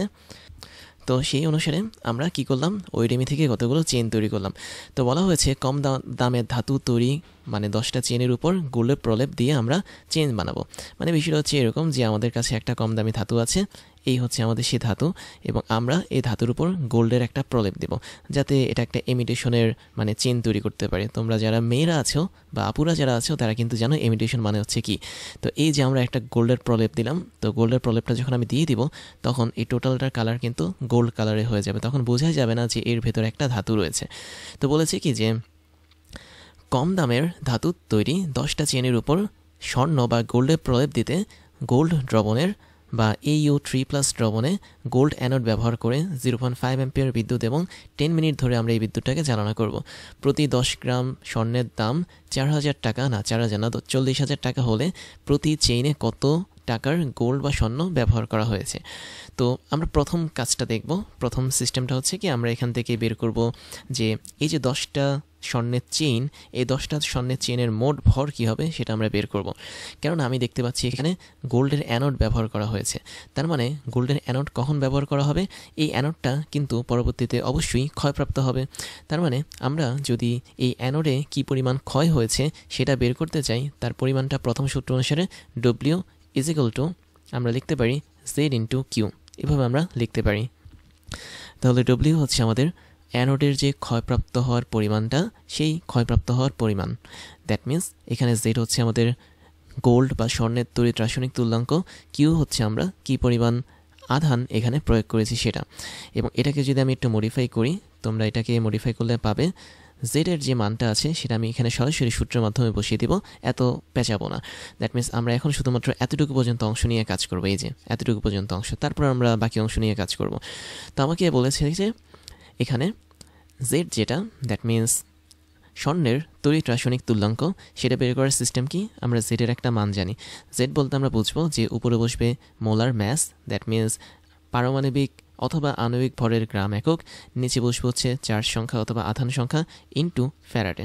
এটা একটা সূত্র ছিল শর্টকাট, তাহলে আমরা ওই সূত্র লিখতে পারি M/N × F। আর এখানে কিউ বলতে আমরা যেটা বুঝবো সেটা হচ্ছে আধান মানে হচ্ছে I × T বা current into time, that means তড়িৎ ইন্টু সময়। তো এখন আমরা এই ডব্লিউটা বের করব। ডব্লিউ মানে হচ্ছে এই যে আমরা এখানে অ্যানোড ব্যবহার করেছি গোল্ডের, অ্যানোডটা কি ক্ষয়প্রাপ্ত হবে, তাহলে কি পরিমাণ গোল্ড এখানে ক্ষয়প্রাপ্ত হবে বা স্বর্ণটা ক্ষয়প্রাপ্ত হবে সেটা আমরা এখন বের করব। তো সেটা বের করার জন্য গোল্ডের যে মলিকুলার ম্যাস আছে সেটা দেখতে হবে। গোল্ডের মলিকুলার ম্যাস কত যদি তোমরা জেনে থাকো তাহলে সেটা হচ্ছে 196.97। তো এটা তোমরা পর্যায় সারণী থেকে পাবে। আর এখানে গোল্ড কি করছে দেখো, Au3+ কিন্তু দেওয়াই আছে, তার মানে সে 3টা মানে ইলেকট্রনের ঘাটতি আছে তার মধ্যে, তাই এই গোল্ডের আয়নের চার্জ হচ্ছে 3। তাহলে এন এর মানটা আমরা বসাবো 3। তারপর আমরা এখানে ফ্যারাডের মানটা বসাবো, সেটা হচ্ছে 96500 কুলম, এটা সরাসরি এখানে বসিয়ে দিব। ইন্টু আমরা এখানে কারেন্ট আই বসাবো, আই কত ছিল, আই ছিল হচ্ছে আমাদের এখানে 5 অ্যাম্পিয়ার, দ্যাট মিন্স 5 বসাবো। তারপর হচ্ছে 10 মিনিট ধরে আমরা কাজ করেছি, তার মানে 10 মিনিটটাকে সেকেন্ডে কনভার্ট করতে হবে 60 দিয়ে গুণ করে, তো এটা হচ্ছে আমাদের 10 মিনিটের সমতুল্য সময়। তাই যদি হয় তাহলে আমরা এখানে একটা মান পাবো, সেটা হচ্ছে কি পরিমাণ আমরা এখানে স্বর্ণটাকে ক্ষয় করতে পেরেছি অ্যানোড হিসেবে কাজে লাগিয়ে বা বলা যায় কী পরিমাণ আমরা টোটাল স্বর্ণ পাচ্ছি তার মানটা আমরা এখানে পাচ্ছি। তো এটা আমি যদি হিসাব করি তাহলে আমি পাচ্ছি 2.041 গ্রাম। তাহলে এতটুকু গ্রাম পরিমাণ আমরা স্বর্ণ এখানে পাচ্ছি। তাহলে দেখো তো আমরা প্রশ্নটা আরেকবার পড়ি ক্লিয়ার করার জন্য। কম দামের ধাতুর তৈরি 10টা চেন আমি নিয়েছি এবং এই 10টা চেনের উপর গোল্ডের প্রলেপ দেব। তাহলে এই গোল্ডের প্রলেপ দেওয়ার জন্য আমরা অ্যানোড হিসেবে ব্যবহার করেছি এই গোল্ডটাকে, যার মধ্যে আমি 5 অ্যাম্পিয়ার কারেন্ট 10 মিনিট যাবত দিয়েছি। তার মানে 5 অ্যাম্পিয়ার কারেন্ট আমি যদি 10 মিনিট যাবত দিই তাহলে যেতটুকু পরিমাণ গোল্ড বা স্বর্ণ ক্ষয় হয়ে যাবে অ্যানোড থেকে, সেই ততটুকু পরিমাণ স্বর্ণ বা গোল্ডের ওজন হচ্ছে 2.041 গ্রাম। এতটুকু তোমাদেরকে এখন ক্লিয়ার করতে হবে। তার মানে আমরা এতটুকু গ্রাম পরিমাণ ভর ইউজ করে 10টা চেনকে তৈরি করতে পারবো। দ্যাট মিনস 10টা যে ইমিটেশনের চেন আছে সেই 10টা ইমিটেশনের চেনের মধ্যে এখন টোটাল স্বর্ণের পরিমাণ আছে 2.041 গ্রাম। তাহলে আমি যদি 10টা এই জিনিসটা একটু লিখে ফেলি তোমাদের সুবিধার জন্য, যে আমার কাছে এখন 10টা চেন আছে এবং এই 10টা চেনের মধ্যে টোটাল যে গোল্ডের পরিমাণ আছে বা স্বর্ণের পরিমাণ আছে বা বলা যায় AU এর পরিমাণ, এই পরিমাণটা আছে কতটুকু? অবশ্যই 2.041 গ্রাম অ্যাকর্ডিং টু কোশ্চেন। কিন্তু আমি যদি একটা চেনের জন্য বের করতে চাই, দ্যাট মিনস একটা চেনের মধ্যে কতটুকু গোল্ড আছে বা কতটুকু স্বর্ণের পরিমাণ আছে, তাহলে সিম্পলি কী করব, 2.041 এটাকে আমি 10 দিয়ে ভাগ করে দেব। তাহলে এত গ্রাম পরিমাণ স্বর্ণ পাবো আমরা একটা চেনের মধ্যে। তাহলে একটা চেনের মধ্যে আমরা কত পাবো, 10 দিয়ে যদি ভাগ করি একটা দশমিক সরে যাবে, তার মানে 2041 এত গ্রাম পরিমাণ স্বর্ণ আছে। তাহলে এটা হচ্ছে আমাদের ফাইনাল হিসাব, যেটা হচ্ছে কি একটা স্বর্ণের চেনের মধ্যে কতটুকু পরিমাণ স্বর্ণ আমি যুক্ত করেছি। আবার এখানে বলা হয়েছে লাস্টে একটা লাইন যে প্রতি 10 গ্রাম গোল্ডের দাম হচ্ছে 40,000 টাকা। তাহলে প্রতি 10 গ্রাম গোল্ডের দাম যদি হয় 40,000 টাকা, তাহলে আমরা এটাও লিখতে পারি, তাহলে 10 গ্রাম গোল্ড মানে হচ্ছে কি, আমি একটু ভিন্ন কালারে লিখছি, আমি এই জায়গাটাতে লিখি যেহেতু আমরা এই সূত্রটা অলরেডি জেনে গেছি। তাহলে আমরা লিখতে পারি হচ্ছে 10 গ্রাম গোল্ড বা AU। তাহলে 10 গ্রাম গোল্ড বা AU এটার দাম সরাসরি কত দেওয়া আছে, এখানে 40,000 টাকা দেওয়া আছে। তো 40,000 টাকা আমি এভাবে লিখলাম টাকাটাকে। কিন্তু আমাকে বের করতে বলা হয়েছে কি যে প্রতি স্বর্ণের চেনে কত টাকার গোল্ড ব্যবহার করা হয়েছে। আমি দেখতে পাচ্ছি প্রতি মানে হচ্ছে কি একটা, তার মানে প্রতি অথবা একটা স্বর্ণের চেনে আমাদের গোল্ডের পরিমাণ কত, 0.2041 গ্রাম। তাহলে আমি 10 গ্রামে যেহেতু এত টাকা পাচ্ছি, সুতরাং 0.2041 গ্রাম এতটুকু গোল্ড হচ্ছে একটা স্বর্ণের চেনে থাকে। তাহলে এই একটা স্বর্ণের চেনে থাকে গোল্ডের পরিমাণ কত হবে, অ্যাকর্ডিং টু ঐকিক নিয়ম অনুসারে তুমি এখানে লিখতে পারো, উপরে হবে হচ্ছে আমাদের এখানে 40,000 টাকা, নিচে হবে হচ্ছে আমাদের এখানে 10 গ্রামের 10, আর এর সাথে গুণ যাবে হচ্ছে 0.2041। তো এটা হচ্ছে আমাদের অ্যাকচুয়াল হিসাব। এবং এটাকে আমি যদি এখন ক্যালকুলেটরে হিসাব করি বা তোমরা যদি হিসাব করো, তাহলে তুমি এখানে একটা দারুণ মান পাবে। সেটা হচ্ছে কত, সেটা হচ্ছে 816.45 টাকা। তাহলে এতটুকু পরিমাণ টাকা আমরা পাচ্ছি একটা স্বর্ণের চেনে যে পরিমাণ গোল্ড বা স্বর্ণ ইউজ করেছি সেটার জন্য।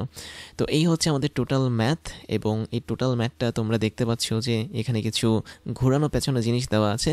মানে আমরা যেহেতু স্বর্ণ তৈরি করছি, ওয়েডিমে স্বর্ণ তৈরি করছে, জুয়েলার্সের ব্যবসা করছে, তো সেক্ষেত্রে ম্যাথটা একটু জটিল হওয়ারই কথা।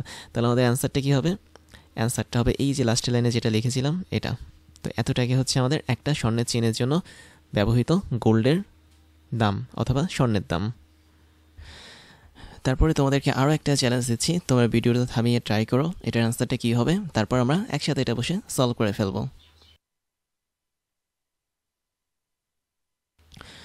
আই থিঙ্ক তোমরা সবাই এটা সলভ করতে পেরেছো। এখানে দেওয়া হচ্ছে তুতের জলীয় দ্রবণের মধ্যে আমি যদি 160 মিলিঅ্যাম্পিয়ার শক্তির বিদ্যুৎ 40 মিনিট ধরে চালনা করি, তাহলে তড়িৎদ্বারে সঞ্চিত কপারের পরমাণুর সংখ্যা কত হবে। তার মানে সরাসরি এখানে কপারের পরিমাণ জানতে চাওয়া হয়নি, পরমাণুর সংখ্যা জানতে চাওয়া হয়েছে। তো যেটা করতে হবে সেটা হচ্ছে আমরা তড়িৎ বিশ্লেষণে ফ্যারাডের প্রথম সূত্রটা এখানে ইউজ করতে পারি। কি পরিমাণ কপার জমা হবে তার পরিমাণ হচ্ছে ডব্লিউ, এবং এই জমাকৃত পরিমাণটা হচ্ছে একটা সূত্র ইউজ করে করা হয়, সেটা হচ্ছে জেড ইন্টু কিউ। কিউ বলতে আমরা আইটিকে বুঝি, যেখানে জেড হচ্ছে তড়িৎ রাসায়নিক তুলাঙ্ক, কপারের তড়িৎ রাসায়নিক তুলাঙ্ক, আই হচ্ছে কি পরিমাণ কারেন্ট সেটা ফ্লো হচ্ছে, আর টি হচ্ছে কি সময়। তো এখান থেকে আমরা জেডের মানটা কিন্তু সহজে বের করতে পারি। আমরা একটা সূত্র শিখেছি, মানে আমাদের প্রথম টার্গেট হচ্ছে কি পরিমাণ কপার জমা হয়েছে সেটা আগে বের করি, তারপর ওখান থেকে আমরা পরমাণু সংখ্যাটা বের করব। জেডের সূত্র মানে হচ্ছে কি উপরে বসে হচ্ছে মলিকুলার ম্যাস, দ্যাট মিনস তুতের দ্রবণ মানে হচ্ছে কি কপার সালফেটের দ্রবণ, তুত মানে হচ্ছে কপার সালফেট। তাহলে কপারের মলিকুলার ম্যাস বা পারমাণবিক ভর, নিচে হচ্ছে কপারের আয়ন সংখ্যা ইন্টু ফ্যারাডে, এবং ওর সাথে আমি গুণ করবো আই ইন্টু টিকে। তারপরে এখানে এম যেটা কপারের পারমাণবিক সংখ্যা, মানে পারমাণবিক ভর আর কি, নট সংখ্যা। পারমাণবিক ভর তোমরা সবাই জানো, সেটা হচ্ছে কত, 63.5। তাহলে 63.5 গ্রাম। এটা কিন্তু মোলার পারমাণবিক সংখ্যা, মানে মোল হিসেবে আর কি কাজ করবে। দ্যাট মিনস এক মোলে কী পরিমাণ ভর থাকে ওই ভরটা আমরা এখানে দিব, দ্যাট মিনস গ্রাম ভরটা আমরা এখানে দিব। কপার যখন ভেঙে যাবে জলীয় দ্রবণে তখন Cu2+ হিসেবে কাজ করবে সে, আর SO4 2- হিসেবে কাজ করবে। তার মানে কপারের যোজনীয় হচ্ছে 2 এবং চার্জ হচ্ছে +2, তাহলে এন এর মান হবে +2। ওর সাথে 96500 গুণ করে দেবো, যেহেতু এফ এর মান হচ্ছে 96500 কুলম। এবং ওর সাথে আমরা কারেন্ট গুণ করব, কারেন্ট হচ্ছে 160 মিলি অ্যাম্পিয়ার। তো আমরা এটাকে অ্যাম্পিয়ারে কনভার্ট করব। অ্যাম্পিয়ারে কনভার্ট করার জন্য 10⁻³ দিয়ে গুণ করলেই হবে, অথবা 1000 দিয়ে ভাগ করলেই হবে। তো এটা হচ্ছে আমাদের 160 মিলি অ্যাম্পিয়ারটা অ্যাম্পিয়ারে কনভার্ট হলো। তারপরে যেটা করতে হবে সেটা হচ্ছে টাইম। দেখতেছি 40 মিনিট, 40 মিনিটটাকে আমরা সেকেন্ডে কনভার্ট করব। তাহলে 40-এর সাথে 60 গুণ করলেই হয়ে যাচ্ছে আমাদের 40 গুণন 60 সেকেন্ড। এবার টোটাল জিনিসটাকে হিসাব করি। তুমি যদি ক্যালকুলেটারে এটাকে হিসাব করো তাহলে তুমি এখানে পাচ্ছ কত হবে, 1263 গ্রাম। তাহলে আমাদের এখানে তড়িৎ বিশ্লেষণের মাধ্যমে যে পরিমাণ কপার সঞ্চিত হবে ক্যাথোডের মধ্যে, ওই কপারের গ্রাম হচ্ছে এত গ্রাম, অর্থাৎ কপারের ভরটা হচ্ছে আমাদের এত গ্রাম। এখন তোমরা আরেকটা জিনিস জানো, সেটা হচ্ছে আমি যদি তোমাকে 1 মোল পরিমাণ কপারের কথা বলি, তাহলে 1 মোল পরিমাণ কপারের মধ্যে যে কয়টা কপার পরমাণু আছে সেই কপার পরমাণুর সংখ্যা হচ্ছে কি, অ্যাভোগাড্রোর সংখ্যক কপার পরমাণু আছে। তার মানে 1 মোল মানে হচ্ছে কি, মানে হচ্ছে 63.5 গ্রাম পরিমাণ কপার। তাহলে আমি যদি তোমার হাতে 1 মোল পরিমাণ কপার দিই অথবা 63.5 গ্রাম পরিমাণ কপার দিই, তাহলে সেখানে যে কয়টা কপার পরমাণু তুমি পাবে সেটা হচ্ছে অ্যাভোগাড্রোর সংখ্যক পাবে। তাহলে এই জিনিসটা আমি এখানে সাজিয়ে দেখব, কেননা আমাদের এখন এত গ্রাম পরিমাণ কপারে কী পরিমাণ পরমাণু আছে সেটা বের করতে হবে। তো আমি এখানে লিখতে পারি 63. আচ্ছা আমি একটু পাশে দেখি, 63.5 গ্রাম পরিমাণ কপার আমার যদি হাতে থাকে, তাহলে এতটুকু পরিমাণ কপারে টোটাল যে কয়টা কপার পরমাণু আছে তার মান হচ্ছে অ্যাভোগাড্রোর সংখ্যা। That means 6.023 into 10⁻23। তাহলে এতটি কি আছে, আমাদের কপার পরমাণু আছে বা Cu অ্যাটম আছে। প্রশ্নে কিন্তু কপার অ্যাটমই বের করতে বলেছে যখন আমাদের কপারটা সঞ্চিত করব। তাহলে আমরা কতটুকু কপার সঞ্চিত করলাম, আমরা এখান থেকে দেখতে পেয়েছি যে 0.1263 গ্রাম পরিমাণ কপার আমি সঞ্চিত করেছি তড়িৎ বিশ্লেষণ করে। তাহলে এতটুকু পরিমাণ কপারে কি পরিমাণ কপার পরমাণু থাকবে, অবশ্যই আমি অ্যাভোগাড্রো সংখ্যাটাকে এন দিয়ে প্রকাশ করি, এত বড় সংখ্যা লেখাটা একটু কষ্টকর। ওর সাথে আমি গুণ করব 0.1263, যেখানে এন মানে হচ্ছে কি এই টোটালটা, মানে এটার মান হচ্ছে এন, ডিভাইড বাই নিচে থাকবে হচ্ছে 63.5, এতটুকু জিনিস থাকবে। তো এটা যদি আমি হিসাব করি, হিসাব করলে আমরা একটা অ্যান্সার পাবো এখান থেকে। অ্যান্সারটা এখানে লিখছি। তো আমাদের অ্যান্সারটা হচ্ছে এরকম 1.198 ইন্টু 10⁻21 এতটি বা এতটা। তাহলে এতগুলো আমরা পরমাণু পাবো এই টোটাল ম্যাথের জন্য। তাহলে এটাই হচ্ছে কি আমাদের অ্যান্সার। তারপর আরেকটা চ্যালেঞ্জ তোমাদেরকে দিচ্ছি, একটু জটিল চ্যালেঞ্জ। তোমরা ভিডিওটা থামিয়ে ট্রাই করো এটা অ্যান্সারটা কী হবে বের করার জন্য। তারপর আমি তোমাদেরকে বসে ধরিয়ে এটা করে দিব।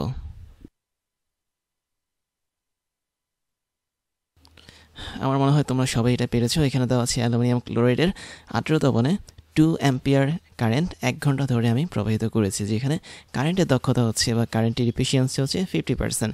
ক্যাথোডে কী পরিমাণ অ্যালুমিনিয়াম জমা হবে। টোটাল ম্যাথটা ভালোই ছিল। দ্যাট মিনস অ্যালুমিনিয়াম ক্লোরাইডের যে কথা বলছি, আমরা অ্যালুমিনিয়াম ক্লোরাইডের জন্য জানি যে যখন আমাদের তড়িৎ পাবে বা কারেন্ট পাবে অ্যালুমিনিয়াম ক্লোরাইড, তখন সেটা ভেঙে গিয়ে অ্যালুমিনিয়াম 3+ আয়ন তৈরি করবে এবং ক্লোরিন - আয়ন তৈরি করবে। তো এই পর্যন্ত কোনো সমস্যা নাই। আবার অ্যালুমিনিয়াম যখন ক্যাথোডের কাছে যাবে তখন সে কিন্তু তার অ্যালুমিনিয়াম আয়ন থেকে সরাসরি অ্যালুমিনিয়াম ধাতুতে কনভার্ট হবে বা সলিডে কনভার্ট হবে। তার জন্য তাকে কী করতে হবে, 3টা ইলেকট্রন গ্রহণ করতে হবে। তো এখানেও কিন্তু মানে সমস্যা নেই। সমস্যা হচ্ছে কারেন্টের দক্ষতা 50%। এর মানে হচ্ছে আমরা ইনপুট হিসেবে যে কারেন্টটা দিব, আউটপুট হিসেবে তার অর্ধেক কারেন্টটা পাবো। দ্যাট মিনস ইনপুট হিসেবে আমি এখানে 2 অ্যাম্পিয়ার কারেন্টটা দিব, মানে ব্যাটারি থেকে আমি 2 অ্যাম্পিয়ার কারেন্টটা দিব, বাট 50% দক্ষতা মানে হচ্ছে কি এই কারেন্টটা অর্ধেক হয়ে 1 অ্যাম্পিয়ারে কনভার্ট হবে। তার মানে এই ম্যাথের জন্য আমরা যে কারেন্টটা ধরবো সেটা হচ্ছে 1 অ্যাম্পিয়ার। অথবা তুমি এটাকে এই সূত্র দিয়েও করতে পারো।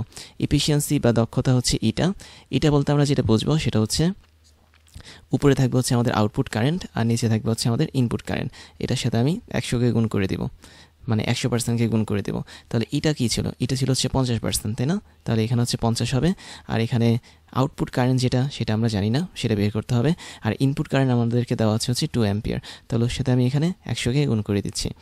তো আলটিমেটলি তুমি দেখতে পাচ্ছ আমাদের উভয় পক্ষ থেকে আই এর মানটা যদি আমি বের করি দ্যাট মিনস আউটপুট কারেন্ট ওর মানটা হবে শুধুমাত্র 1 অ্যাম্পিয়ার, কেননা 2 এর সাথে 50 গুণ করলে হয় 100, উভয় পক্ষ থেকে তুমি 100 যদি বাদ দিয়ে দাও তাহলে আই এর মানটা বা আই নটের মানটা হবে 1 অ্যাম্পিয়ার।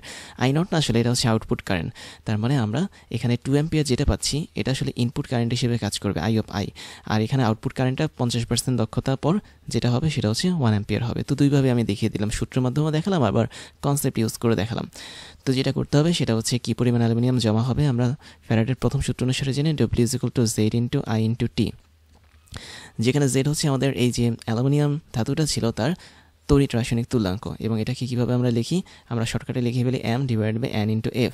তাহলে এম হচ্ছে কি আমাদের molar mass, that means 1 gram না 1 মোল পরিমাণ অ্যালুমিনিয়ামের যে ভর সেটার গ্রাম একক সে হচ্ছে এম। এন হচ্ছে আমাদের কী পরিমাণ চার্জ, আমি দেখতে পাচ্ছি এনের মানটা হচ্ছে এখানে 3, কেননা 3টে ইলেকট্রন সে ছাড়তে পারে, অথবা অ্যালুমিনিয়ামের উপরে এই যে 3টা চার্জ দেখতে পাচ্ছি এটা হচ্ছে এনের মান, এবং এখানে আই ইন্টু টি করতে পারি আমরা, তাহলে আই ইন্টু টি এখানে থাক। তো একসাথে আমি এখন মানগুলো বসিয়ে দিই। অ্যালুমিনিয়ামের জন্য তুমি যেটা জানো সেটা হচ্ছে মোলার ম্যাস বা পারমাণবিক ভর যেটা সেটা হচ্ছে 27, তার মানে 27 হচ্ছে অ্যালুমিনিয়ামের জন্য মান। এন যেটা সেটা হচ্ছে 3, এফ যেটা ফ্যারাডের ধ্রুবক, ফ্যারাডেস কনস্ট্যান্ট, ওর মান হচ্ছে 96500, বাট এটা অ্যাকচুয়ালি 96500 না, 96485, বাট তারপর আমরা বোঝার সুবিধার জন্য বইয়ের মধ্যে এই মানটা ইউজ করে থাকি। তারপর আই যেটা কারেন্টের মান হচ্ছে 2 অ্যাম্পিয়ার, কতক্ষণ ধরে চালিয়েছে 1 আওয়ার ধরে চালিয়েছে, তার মানে এখানে 60 ইন্টু 60 হবে, দ্যাট মিনস এতটুকু সেকেন্ড ধরে চালিয়েছে। তো এটা যদি তুমি হিসাব করো তাহলে একটা মান পাবে, যে মানটা তোমরা অবশ্যই কমেন্ট সেকশনে লিখবে, আমি আর লিখলাম না, বাট ওই জিনিসটার ইউনিট হবে হচ্ছে গ্রাম ইউনিটে। তাহলে তোমাদের কাজ হচ্ছে এখানে এইচডব্লিউ দিয়ে রাখলাম, কমেন্ট সেকশনে এটা কতটুকু পরিমাণ বের হবে বের করতে হবে তোমাদের, এবং এটাই হবে তোমাদের অ্যান্সার। কিন্তু এখানে একটা কনফিউশন আছে। কি কনফিউশন? মানে তোমরা যদি ধরে থাকো যে আমরা কিন্তু 2 অ্যাম্পিয়ার নিয়ে কোনো কাজ করব না, কেননা 50% কারেন্টের দক্ষতা মানে হয়ে যাওয়া হচ্ছে 2 থেকে সেটা 1 অ্যাম্পিয়ারে কনভার্ট হওয়া, তার মানে আমরা আউটপুট কারেন্ট বা 1 অ্যাম্পিয়ার নিয়ে কিন্তু কাজ করব। তাহলে এতক্ষণ আমি যে ম্যাথটা করিয়েছি এটা কিন্তু সম্পূর্ণ ভুল, জাস্ট একটা জায়গায় ছোট্ট একটা পরিবর্তন হবে, সেটা হচ্ছে এই 2টা। তাহলে এই 2টা আর এখানে 2 হবে না, এটা হয়ে যাবে 1। তাহলে আমি তোমাকে ইচ্ছা করে ভুল ম্যাথটা করালাম যাতে তোমরা বুঝতে পারো যে কোন জায়গাটাতে এখানে সমস্যা হবে। আমাদের ইনপুট কারেন্ট হচ্ছে 2 অ্যাম্পিয়ার, বাট 50% দক্ষতাতে আউটপুট কারেন্ট হয়ে গেছে 1 অ্যাম্পিয়ার। তো ওই 1 অ্যাম্পিয়ারটা আমরা এই জায়গাটাতে ইউজ করব। তার মানে তোমরা যে হিসাব করবে সেই হিসাবে তোমাদের কারেন্টের যে মানটা সেটা অবশ্যই 1 অ্যাম্পিয়ার ধরে তারপর করতে হবে। তারপরে যে চ্যালেঞ্জটা আছে সেটা হচ্ছে এটা, তো তোমরা ভিডিওটা থামিয়ে ট্রাই করো এটার অ্যান্সারটা কীভাবে করতে হবে, যদিও একটু জটিল ম্যাথ এটা, তারপর আমরা একসাথে এটা সলভ করে ফেলবো।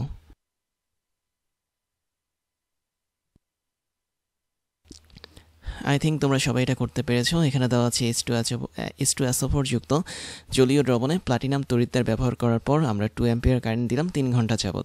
তাহলে কত গ্রাম পরিমাণ পানি এখানে ভেঙে যাবে সেটা বের করতে হবে, এবং এই ভেঙে যাওয়ার প্রক্রিয়াতে কী পরিমাণ হাইড্রোজেন এবং অক্সিজেন তৈরি হবে সেটা আমাদের বের করতে হবে।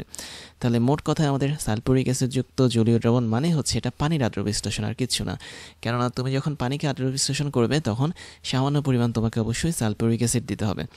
তাহলে আমরা এখানে যে ম্যাথটা করব এটা করার জন্য আমাদের প্রথমে দেখতে হবে কি পরিমাণ পানি ভেঙে গেল এবং কি পরিমাণ হাইড্রোজেন আর অক্সিজেন গ্যাস তৈরি হলো, তার মানে কতটুকু মোল পানি ভেঙে গেল, কতটুকু মোল হাইড্রোজেন এবং অক্সিজেন তৈরি হলো সেটা আমাদের দেখতে হবে। তো এটা যদি আমি দেখতে চাই তোমরা সিম্পলি একটা জিনিস দেখো, সেটা হচ্ছে আমরা পানিকে তো চিনি তাই না, H2O। তাহলে H2O যখন ভেঙে যায় আমরা কিন্তু জানি এখান থেকে H+ তৈরি হয় এবং OH- তৈরি হয়, এতটুকু নিয়ে কিন্তু আমাদের কোনো সন্দেহ নেই, একদমই সন্দেহ নেই। এবার আমরা যদি H+ কথা বলি, ভালো করে দেখো, আমরা অ্যানোড আর ক্যাথোডের বিক্রিয়াগুলো দেখব। তো H+ কি পজিটিভ আয়ন তাই না, এবং এটা কোথায় যাবে, অবশ্যই ক্যাথোডের কাছে যাবে। তাহলে ক্যাথোডের কাছে যাওয়ার পর সে কী করতে চাইবে, সে আসলে হাইড্রোজেন পরমাণুতে কনভার্ট হতে চাইবে, বাট প্রকৃতিতে কিন্তু হাইড্রোজেন পরমাণু হিসেবে কাজ করে না, হাইড্রোজেন অণু হিসেবে কাজ করে, তাই H2 হিসেবে সে থাকবে। আচ্ছা আমি H2 কেটে দিলাম, আমাদের H+টা যেহেতু ক্যাথোডে গিয়ে H-এ কনভার্ট হয় বা পিওর একটা হাইড্রোজেন পরমাণুতে কনভার্ট হতে চায়, তার মানে তাকে অবশ্যই একটা ইলেকট্রন গ্রহণ করতে হবে, এতটুকু তোমরা কিন্তু জানো। কিন্তু যেহেতু প্রকৃতিতে হাইড্রোজেনটা আমাদের কি বলবো শুধুমাত্র H হিসেবে থাকে না, তাই আমরা এখানে একটা হাইড্রোজেন গ্যাসের জন্য H2 দিই, সেই 2 এর জন্য আমরা এখানে একটা 2 দিই, আবার এখানে একটা 2 দিই সমতা করার জন্য। তাহলে এটা গেল আমাদের কার কাহিনী, এটা গেল আমাদের ক্যাথোডের কাহিনী। তার মানে ক্যাথোডে গিয়ে এই বিক্রিয়াটা হয়। তো আমরা কিন্তু পানির তড়িৎ বিশ্লেষণটা নিয়ে কাজ করছি। অ্যানোডে যে বিক্রিয়াটা হয় সেটা আবার একটু ঝামেলা। অ্যানোডে কী বিক্রিয়া হয় আমি একটু আলাদাভাবে দেখাই। অ্যানোডে কারা যাবে, অবশ্যই OH- যাবে, OH মাইনাস যখন অ্যানোডে যাবে, যাওয়ার পর সে কী করবে, সে হচ্ছে সরাসরি OH এ কনভার্ট হবে। এবং আমি থিওরিতে কিন্তু এই জিনিসটা দেখিয়েছিলাম। তো OH মাইনাস যখন OH এ কনভার্ট হতে হয় তখন অবশ্যই তার থেকে একটা ইলেকট্রনকে বিয়োগ করতে হবে, তাই না? তাহলে একটা ইলেকট্রন যদি বিয়োগ করি তাহলে সেটা OH হিসেবে কনভার্ট হবে। কিন্তু OH একা একা থাকতে চায় না, OH আরেকটা OH এর সাথে যুক্ত হয় একটা পানি তৈরি করে এবং একটা অক্সিজেনের পরমাণু তৈরি করে। আবার মজার কথা হচ্ছে, অক্সিজেনের পরমাণু একা থাকতে চায় না, ও আরেকটা অক্সিজেন পরমাণুর সাথে যুক্ত হয় সে অক্সিজেন গ্যাসের অণু তৈরি করে। তাহলে এখানে কিছু জিনিস মিসিং আছে। মিসিংটা হচ্ছে কি, তুমি যদি সেকেন্ড ইকুয়েশনটা দেখো, এখানে আমি কেবলমাত্র একটা অক্সিজেন দেখতে পাচ্ছি, বাট অক্সিজেন তো একটা থাকবে না, সে O2 হিসেবে থাকবে। তাই এখানে অক্সিজেন যেটা ছিল সেটাকে আমার ডাবল বানাতে হবে। আর আমি যদি বিক্রিয়াটার লাস্ট অংশটা লিখি তাহলে আমাদের অক্সিজেন এখানে অবশ্যই ডাবল বানাতে হবে। অক্সিজেন যদি ডাবল বানাতে চাই তাহলে অবশ্যই টোটাল ইকুয়েশনটাকে 2 দিয়ে গুণ করতে হবে। তখন আমাদের এই পানির আগে 2H2O বসবে এবং OH এর আগে একটা 2 বসবে এবং এখানেও কিন্তু OH এর আগে একটা 2 বসবে, যেটা আমরা থিওরিতে দেখিয়েছিলাম। তো আমি এখানে আসলে যে বিক্রিয়াটা লিখতে যাচ্ছি সেটা হচ্ছে অ্যানোডে বিক্রিয়াটা লিখতে যাচ্ছি। তাহলে অ্যানোডে আমাদের এইরকম বিক্রিয়া হয় এবং আলটিমেটলি এখানে কি ঘটে, আলটিমেটলি আমরা এখানে দেখতে পাচ্ছি 4OH আমরা নিব, যেহেতু 2H2OH মিলে হচ্ছে 4OH হবে এবং এরা মিলিতভাবে 2H2 তৈরি করবে প্লাস হচ্ছে O2 তৈরি করবে।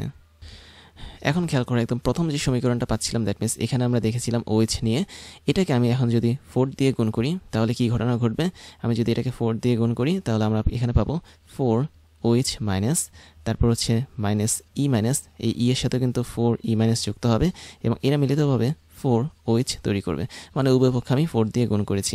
তাহলে দেখো তো এখানকার যে OHটা আছে, দ্যাট মিনস আগের বিক্রিয়ার এখানকার 4OH আর এখানকার 4OH এই দুটো কিন্তু সেম। তাহলে আলটিমেটলি আমরা একটা মাধ্যমে আরেকটাকে রিপ্লেস করতে পারি, দ্যাট মিনস 4OH মাইনাস, এটা মাইনাস হচ্ছে 4 ইলেকট্রন, এটা মানে যা 2H2O প্লাস হচ্ছে O2, এটা মানে কি তা। এবং সেম প্রসেসটা কিন্তু আমি থিওরিতে দেখিয়েছি, আরও একবার বললাম, জাস্ট এখানে আমি তোমাকে বোঝালাম যে কীভাবে অ্যানোডে বিক্রিয়াটা এইভাবে হবে। তাহলে আমাদের অ্যানোডে যে বিক্রিয়াটা ঘটবে সেটা হচ্ছে 4OH মাইনাস এবং এখানে থাকবে হচ্ছে 4E মাইনাস, মানে 4টে ইলেকট্রন বাদ, আর এই পাশে থাকবে হচ্ছে 2H2O প্লাস হচ্ছে O2। তাহলে দেখতে পাচ্ছ এতটুকু অংশ কিন্তু আমাদের এখানে থাকছে। এখন এখানে কথা হচ্ছে ইলেকট্রনের সংখ্যার হেরফের, দ্যাট মিনস লাস্টের যে ইকুয়েশনটা পেয়েছি এটা কাজ করবে শুধুমাত্র অ্যানোডে, তার মানে এটা হচ্ছে অ্যানোডের অর্ধ বিক্রিয়া। তো এখানে আমি 4টা ইলেকট্রন পাচ্ছি, বাট উপরের এখানে 2টা ইলেকট্রন পাচ্ছি। তাই আমাদের ক্যাথোড আর অ্যানোড যদি আমি সমাধান করতে চাই, এই দুইটাকে কনভার্ট করে 4-এ কনভার্ট করতে হবে। তার মানে ক্যাথোডের টোটাল সমীকরণটাকে আমি এখন 2 দিয়ে গুণ করব। তাহলে 2 দিয়ে যদি গুণ করি এখানে 4 হয়ে যাবে, এখানে আমাদের 4 হয়ে যাবে, আর এখানে আমাদের 2 থাকবে। এবার আমরা অ্যানোড আর ক্যাথোডের মধ্যে যোগ বিয়োগ করলে টোটাল বিক্রিয়াটা দেখতে পাবো। তাহলে দেখো, আমি যদি টোটাল বিক্রিয়াটা এখন যোগ বিয়োগ করে বের করার চেষ্টা করি, কয়টা বিক্রিয়া যোগ বিয়োগ করবো আমরা এখানে দেখতে পাচ্ছি টোটাল 3টা বিক্রিয়া রয়েছে এবং প্রথম বিক্রিয়াটার মধ্যেও কিন্তু একটু ঝামেলা আছে, কেননা ক্যাথোড আর অ্যানোডের ক্ষেত্রে আমি দেখতে পাচ্ছি 4টা OH মাইনাস আয়ন কাজ করে, 4টা H প্লাস আয়ন কাজ করে, বাট প্রথম বিক্রিয়া অনুসারে এখানে কেবলমাত্র একটা H প্লাস আয়ন এবং একটা OH মাইনাস আয়ন কাজ করে। তো আমি যদি ওভারঅল বিক্রিয়া লিখতে চাই, আমরা এখানে 4 দিব, এখানে 4 দিব, according to this 4 and this 4, but এখানে আমাদের তখন পানিটাও 4 হয়ে যাবে, কেননা 4 যদি না করি তাহলে কিন্তু সমাধান হবে না, অর্থাৎ উভয় পক্ষে আমরা এখন 4 দিয়ে গুণ করবো একদম প্রথম সমীকরণটাতে। এবার আমাদের মেইন কাজ, আমরা এখন টোটাল সমীকরণটা লিখব এই 3টা সমীকরণ যোগ বিয়োগ করে। তুমি দেখতে পাচ্ছ এখানে কিছু জিনিস কাটা যাবে, যেমন এখানে মাইনাস 4টে ইলেকট্রন প্লাস 4টে ইলেকট্রন কাটা যাবে, কারণ আমরা এখানে যোগ করছি, মানে প্লাস করার চেষ্টা করছি 3টে ইকুয়েশনকে। তারপর একটা ইকুয়েশনের এই পাশের প্লাস 4OH, ওই পাশের প্লাস OH কাটা যাবে, আর এই পাশে হচ্ছে প্লাস H প্লাস কাটা যাবে, আর একটা হচ্ছে প্লাস 4H প্লাস, এই দুইটা কাটা যাবে। আর মনে হয় তেমন কিছু থাকছে না। আর এখানে আরেকটা জিনিস আছে, সেটা হচ্ছে আমি এখন ওভারঅল ইকুয়েশনটা লিখি, এই পাশে থাকছে হচ্ছে আমাদের 4H2O আর ওই পাশে থাকছে হচ্ছে আমাদের 2H2O প্লাস হচ্ছে O2 প্লাস হচ্ছে একটা 2H2, এতটুকু থাকছে। তো আলটিমেটলি আমরা লিখতে পারি 4H2O মাইনাস 2H2O মানে হচ্ছে 2H2O, মানে দুইটা পানি থাকবে এই পাশে, আর অপর পাশে থাকবে হচ্ছে আমাদের O2 আর থাকবে হচ্ছে 2 মোল H2। তাহলে আমরা ফাইনালি পানিকে ভেঙে ফেললে এরকম একটা বিক্রিয়া পাবো যদি সে পানিটা সালফিউরিক অ্যাসিড যুক্ত থাকে। তাহলে এই যে এখানে 2H2O, এটা থেকে আমরা কি দেখতে পাচ্ছি, আমরা দেখতে পাচ্ছি আমাদের এখানে 2 মোল পরিমাণ পানি যদি ভেঙে যায় তাহলে 1 মোল পরিমাণ অক্সিজেন গ্যাস তৈরি করবে এবং 2 মোল পরিমাণ হাইড্রোজেন গ্যাস তৈরি করবে। তাহলে এখানে এদের ভরগুলো কিভাবে কাজ করবে? আমরা 2 মোল পরিমাণ পানির কথা যদি বলি, 1 মোল পরিমাণ পানি হচ্ছে 18 গ্রাম, তার মানে 2 মোল পরিমাণ পানি হবে কি অবশ্যই 18 গুণন 2 এত গ্রাম। তাহলে এত গ্রাম পরিমাণ পানি ভেঙে গিয়ে 1 মোল পরিমাণ অক্সিজেন তৈরি করবে। 1 মোল পরিমাণ অক্সিজেন কত গ্রাম? অবশ্যই 32 গ্রাম, যেটা তোমরা জানো। আর 1 মোল পরিমাণ হাইড্রোজেন গ্যাস যেটা, সেটা কিন্তু 2 গ্রাম, বাট এখানে এক্সট্রা একটা 2 যুক্ত হচ্ছে, তাহলে 2 × 2, তার মানে 4 গ্রাম পরিমাণ হাইড্রোজেন গ্যাস তৈরি করবে যদি আমরা 2 মোল পরিমাণ পানিকে ভেঙে ফেলি। তাহলে এতটুকু হিসাব হচ্ছে আমাদের এখানে ইম্পর্ট্যান্ট। আর আমরা এখানে লিখতে পারি 18 গুণ হচ্ছে 36 গ্রাম পরিমাণ পানি ভেঙে গিয়ে 32 গ্রাম পরিমাণ অক্সিজেন তৈরি করবে এবং 4 গ্রাম পরিমাণ হাইড্রোজেন গ্যাস তৈরি করবে। এবার আরেকটা জিনিস দেখো তো, এই যে পানির ভাঙন, এই ভাঙনের জন্য কতটুকু পরিমাণ চার্জ দায়ী? অবশ্যই এই 4টা ইলেকট্রন বা 4 মোল পরিমাণ ইলেকট্রন দায়ী। আর তোমরা জানো 4 মোল পরিমাণ ইলেকট্রন মানে হচ্ছে যা, 4 ফ্যারাডে মানে হচ্ছে তা, তার মানে 1 মোল পরিমাণ ইলেকট্রনের জন্য 1টা ফ্যারাডে কাজ করে, তাই 4 মোল পরিমাণ ইলেকট্রনের জন্য 4 ফ্যারাডে কাজ করে। তাহলে আমরা এখানে টোটাল যে প্রসেসটা পেলাম, এই প্রসেসের জন্য আমাদের যতটুকু পরিমাণ চার্জের দরকার হবে সেটা হচ্ছে 4 ফ্যারাডে পরিমাণ চার্জ দরকার হবে। তাহলে আমাদের হিসাবটা হচ্ছে 4 ফ্যারাডে পরিমাণ চার্জকে কাজে লাগিয়ে আমি 36 গ্রাম পরিমাণ পানিকে ভাঙতে পারি, অথবা 4 ফ্যারাডে পরিমাণ চার্জকে কাজে লাগিয়ে আমি 32 গ্রাম পরিমাণ অক্সিজেন তৈরি করতে পারি, অথবা 4 ফ্যারাডে পরিমাণ চার্জকে আমরা ইউজ করে 4 গ্রাম পরিমাণ হাইড্রোজেনকে তৈরি করতে পারি। তাহলে যদি 4 ফ্যারাড নিয়ে এই কাজটা করি, তো আমাদের এখানে বলেছে 2 অ্যাম্পিয়ার 3 ঘন্টা ধরে কাজ করে। তাহলে এখান থেকে আমরা যে পরিমাণ চার্জ পাবো, ওই পরিমাণ চার্জ নিয়ে আমরা কতটুকু পরিমাণ পানিকে ভাঙতে পারবো এবং কতটুকু পরিমাণ হাইড্রোজেন আর অক্সিজেন গ্যাস তৈরি করব, সেটা আমরা এখন বের করব। তাহলে আমরা পরবর্তীতে আরেকটা স্লাইড নিচ্ছি। প্রথম কথা হচ্ছে আমাদের কোশ্চেনে যেই কারেন্টের মান এবং সময়ের মানটা দেওয়া আছে, এখান থেকে আমরা প্রথমে চার্জের মানটা বের করব। দ্যাট মিন্স আমরা প্রথমে এখান থেকে কোশ্চেনের অনুসারে কিউ এর মানটা বের করব। তো কিউ মানে হচ্ছে I × T, এবং আই এর মানটা দেওয়া কত? এখানে দেওয়া হচ্ছে 2 অ্যাম্পিয়ার 3 ঘন্টা ধরে। তাহলে 2 অ্যাম্পিয়ারের জন্য 2, 3 ঘন্টার জন্য হচ্ছে 3 × 3600। দ্যাট মিন্স 1 ঘন্টা হচ্ছে কি 3600 সেকেন্ড। তো ওই হিসাবে আমরা এটা করব। তো এটা যদি করি তাহলে আমরা কত পাবো? আমরা এখানে টোটাল পাবো হচ্ছে 21600 কুলম, তার মানে 21600 কুলম। তো এটা হচ্ছে অ্যাকর্ডিং টু কোশ্চেন। তাহলে এতটুকু পরিমাণ কারেন্ট বা তড়িৎ আমরা যখন প্রবাহিত করব, তখন আমাদের পানি ভেঙে যাবে এবং কত গ্রাম পানি ভাঙবে সেটা বের করতে বলেছে।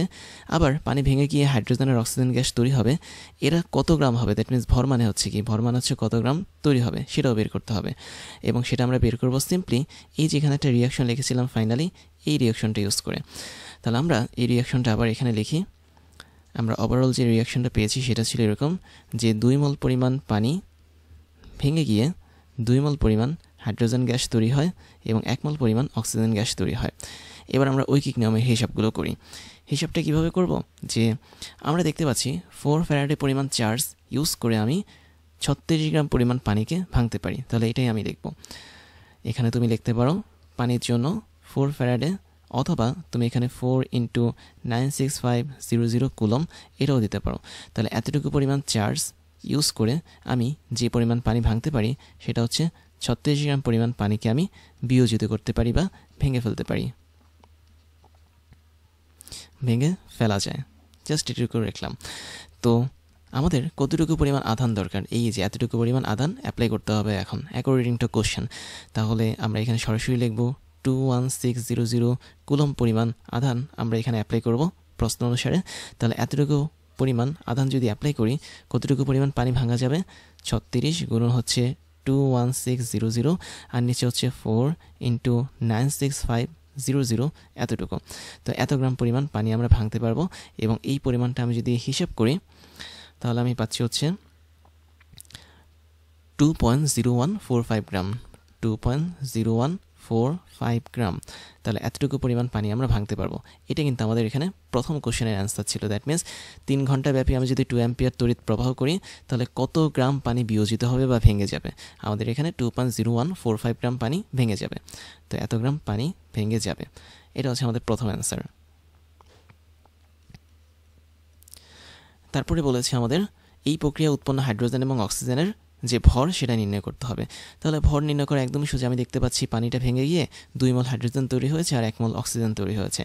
তো আমি যদি হাইড্রোজেনের কথা বলি আগের মতো, একই কথা আমরা এখানে বলতে পারবো, সেটা হচ্ছে 4 ফ্যারাডে পরিমাণ চার্জ অথবা 4 ইন্টু 96500 কুলম পরিমাণ চার্জ আমি যদি ব্যবহার করি, তাহলে এই চার্জ ব্যবহার করার ফলে পানিটা ভেঙে যে হাইড্রোজেনটা তৈরি করবে সেই হাইড্রোজেনটা হবে কতটুকু? অবশ্যই 2 মোল হাইড্রোজেন। আর 2 মোল হাইড্রোজেন কতটুকু? 4 গ্রাম হাইড্রোজেন। তার মানে 4 গ্রাম হাইড্রোজেন তৈরি হবে। জাস্ট এখানে দেখাই যে এখানে কিন্তু দেখতে পাচ্ছ যে 4 গ্রাম হাইড্রোজেন তৈরি হয়েছে, একদম নিচের দিকে দেখতে পাচ্ছ। তাহলে 4 গ্রাম পরিমাণ আমাদের হাইড্রোজেন গ্যাস তৈরি হবে, তো H2 গ্যাস তৈরি হবে। বাট আমাদের এখন বের করতে বলেছে কি যে 21600 কুলম যদি আমি অ্যাপ্লাই করি, দ্যাট মিনস 21600 কুলম এতটুকু পরিমাণ চার্জ যদি অ্যাপ্লাই করি, কত গ্রাম হাইড্রোজেন তৈরি হবে? 4 ইন্টু 21600, এবং এটাকে আমি ভাগ করব হচ্ছে কত দিয়ে? আচ্ছা, এখানে কি 4 হবে? হ্যাঁ 4 হবে, যেহেতু উপরে 4 আছে, তো এটা হবে 4 ইন্টু 96500। তো এত গ্রাম আমরা হাইড্রোজেন গ্যাস পাবো। এবং এটাকে যদি আমি হিসাব করি, আমি এখানে পাচ্ছি হচ্ছে 0.2238 গ্রাম। তাহলে এত গ্রাম পরিমাণ আমরা হাইড্রোজেন গ্যাস পাবো। তাহলে এটা হচ্ছে আমাদের আরও একটা অ্যান্সার। এবং ফাইনাল আরেকটা অ্যান্সার আছে, সেটা হচ্ছে কত গ্রাম মানে অক্সিজেন গ্যাস পাবো বা কত ভরের পাবো সেটা বের করতে হবে। সেটা বের করাটা একদমই ট্রিকি জিনিস, তোমরা শর্টকাটে এখানে বের করতে পারো। আমি একটু ভিন্ন কালিতে দেখাচ্ছি যে আমরা আগের মতোই দেখতে পাচ্ছি 4 ফ্যারাডে অথবা 4 ইন্টু 96500 কুলম পরিমাণ চার্জ দরকার হয় আমাদের অক্সিজেনকে জমা করতে। কতটুকু পরিমাণ অক্সিজেনকে জমা করতে? আমরা এখানে দেখতে পাচ্ছি 32 গ্রাম পরিমাণ অক্সিজেনকে জমা করার জন্য এতটুকু পরিমাণ চার্জ আমার দরকার হয়। তো আমরা এখানে দেখতে পাচ্ছি যে 1 মোল পরিমাণ অক্সিজেন, দ্যাট মিনস 32 গ্রাম অক্সিজেনের দরকার হয়। O2 গ্যাস মানে দরকার হয় মানে কি O2 গ্যাস তৈরি হয়। তো এখন আমি যদি এই ফ্যারাডেটাকে কনভার্ট করে 21600 কুলম পরিমাণ কারেন্ট অ্যাপ্লাই করি, তাহলে যে পরিমাণ অক্সিজেন জমা পাবো সেটা হচ্ছে 32 ইন্টু 21600, নিচে হবে 4 ইন্টু 96500। তো এত কম আমরা অক্সিজেন পাবো। এবার এটাকে যদি হিসাব করি, তাহলে 32 ইন্টু 21600 ডিভাইড বাই 4 ইন্টু 96500 কত হয়? 1.79 গ্রাম আসে। তাহলে 1.79 গ্রাম অক্সিজেন আমরা এখন পেয়ে যাব। তাহলে এটা হচ্ছে আমাদের 3 নম্বর যে কোশ্চেন ছিল সেই কোশ্চেনের অ্যান্সার। তার মানে তোমরা যদি কোশ্চেনটা একবার দেখো, আমরা প্রথম যে অংশটা করেছি টোটালটা, এটা কিন্তু থিওরিতে ছিল, জাস্ট তোমাদেরকে মনে করিয়ে দেওয়ার জন্য করেছি। তাহলে আমরা আলটিমেটলি ফাইনালি একটা আউটপুট পেলাম, দ্যাট মিনস একটা বিক্রিয়া পেলাম, যেখানে দেখতে পাচ্ছি 2 মোল পরিমাণ পানি ভেঙে যায়, 1 মোল পরিমাণ অক্সিজেন তৈরি করে এবং 2 মোল পরিমাণ আমাদের হাইড্রোজেন তৈরি করে। তারপর তাদের ভর বের করলাম এবং তাদের ভরগুলোকে কাজে লাগিয়ে আমরা নির্দিষ্ট পরিমাণ তড়িৎ প্রবাহ করার পর বা আধান প্রবাহ করার পর তারা কী পরিমাণে তৈরি হবে বা ভেঙে যাবে সেটা আমরা এখানে বের করলাম। তারপরে তোমাদের জন্য একটা মাথা নষ্ট করা ম্যাথ দিলাম। ভিডিওটা পজ করে ট্রাই করে এটার অ্যান্সারটা কী হবে, তারপর আমি একসাথে এটা বসে তোমাদের সাথে সলভ করে ফেলবো।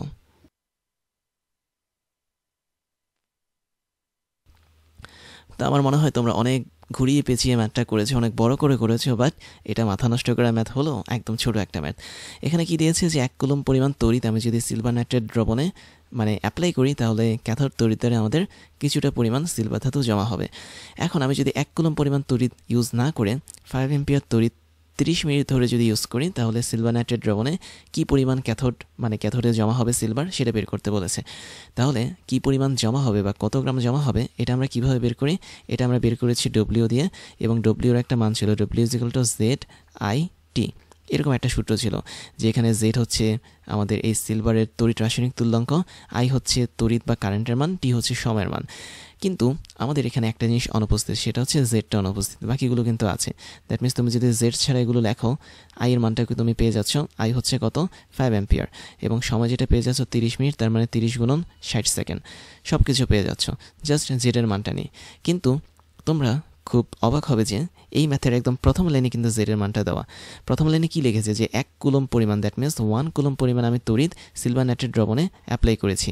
অ্যাপ্লাই করাতে কিছু পরিমাণ সিলভার জমা হয়েছে, যার পরিমাণ হচ্ছে এতটুকু। আর আমরা কিন্তু তড়িৎ রাসায়নিক তুল্যাঙ্ক বা জেডের একটা ডেফিনেশন জানি যে যখন আমরা 1 কুলম পরিমাণ বা ইউনিট কোনো একটা কুলম পরিমাণ তড়িৎ অ্যাপ্লাই করব বা আধান অ্যাপ্লাই করব কোনো একটা তড়িৎ বিশ্লেষে, তখন ক্যাথোডে যে পরিমাণ ধাতু জমা হবে বা অ্যানোডে যে পরিমাণ ধাতু ক্ষয়প্রাপ্ত হবে, তার ভরের পরিমাণটাই হচ্ছে কি তড়িৎ রাসায়নিক তুল্যাঙ্ক।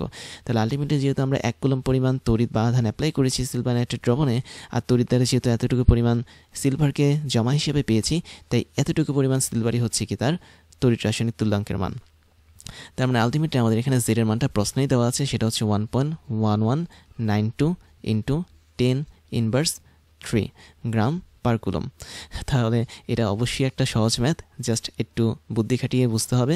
আর ওর সাথে গুণ হচ্ছে 5 ইন্টু 3 × 18, তার মানে 1800 হবে এটা। তো এটা যদি তোমরা এখন হিসাব করো তাহলে তুমি এটার অ্যান্সারটা পেয়ে যাবে। তবে এটা হিসাব করে দেখি কত হয়। আমি হিসাব করে দেখতে পাচ্ছি এখানে হচ্ছে 10.07 গ্রাম হয়। দ্যাট মিনস এটা হবে 10.07 গ্রাম। তাহলে 10.07 গ্রাম পরিমাণ সিলভার জমা হবে ক্যাথোডের মধ্যে। তো এটাই হচ্ছে আমাদের এই ম্যাথের জন্য অ্যান্সার। তা এত কষ্ট করতে হবে না, তোমাকে জাস্ট বুঝতে হবে যদি 1 কুলম্বের কথা বলা হয় তাহলে এটাই তোমাকে তড়িৎ রাসায়নিক তুল্যাঙ্ক বা জেড এর মান হিসেবে নির্দেশিত হবে। তারপর আরেকটা চ্যালেঞ্জ তোমাদেরকে দিচ্ছি, এটাও একটা সহজ চ্যালেঞ্জ। তোমরা ভিডিওটা পজ করে ট্রাই করে এটা করার জন্য, তারপর আমি তোমাদেরকে এটা ঠিকঠাক মতো সলভ করে দেবো।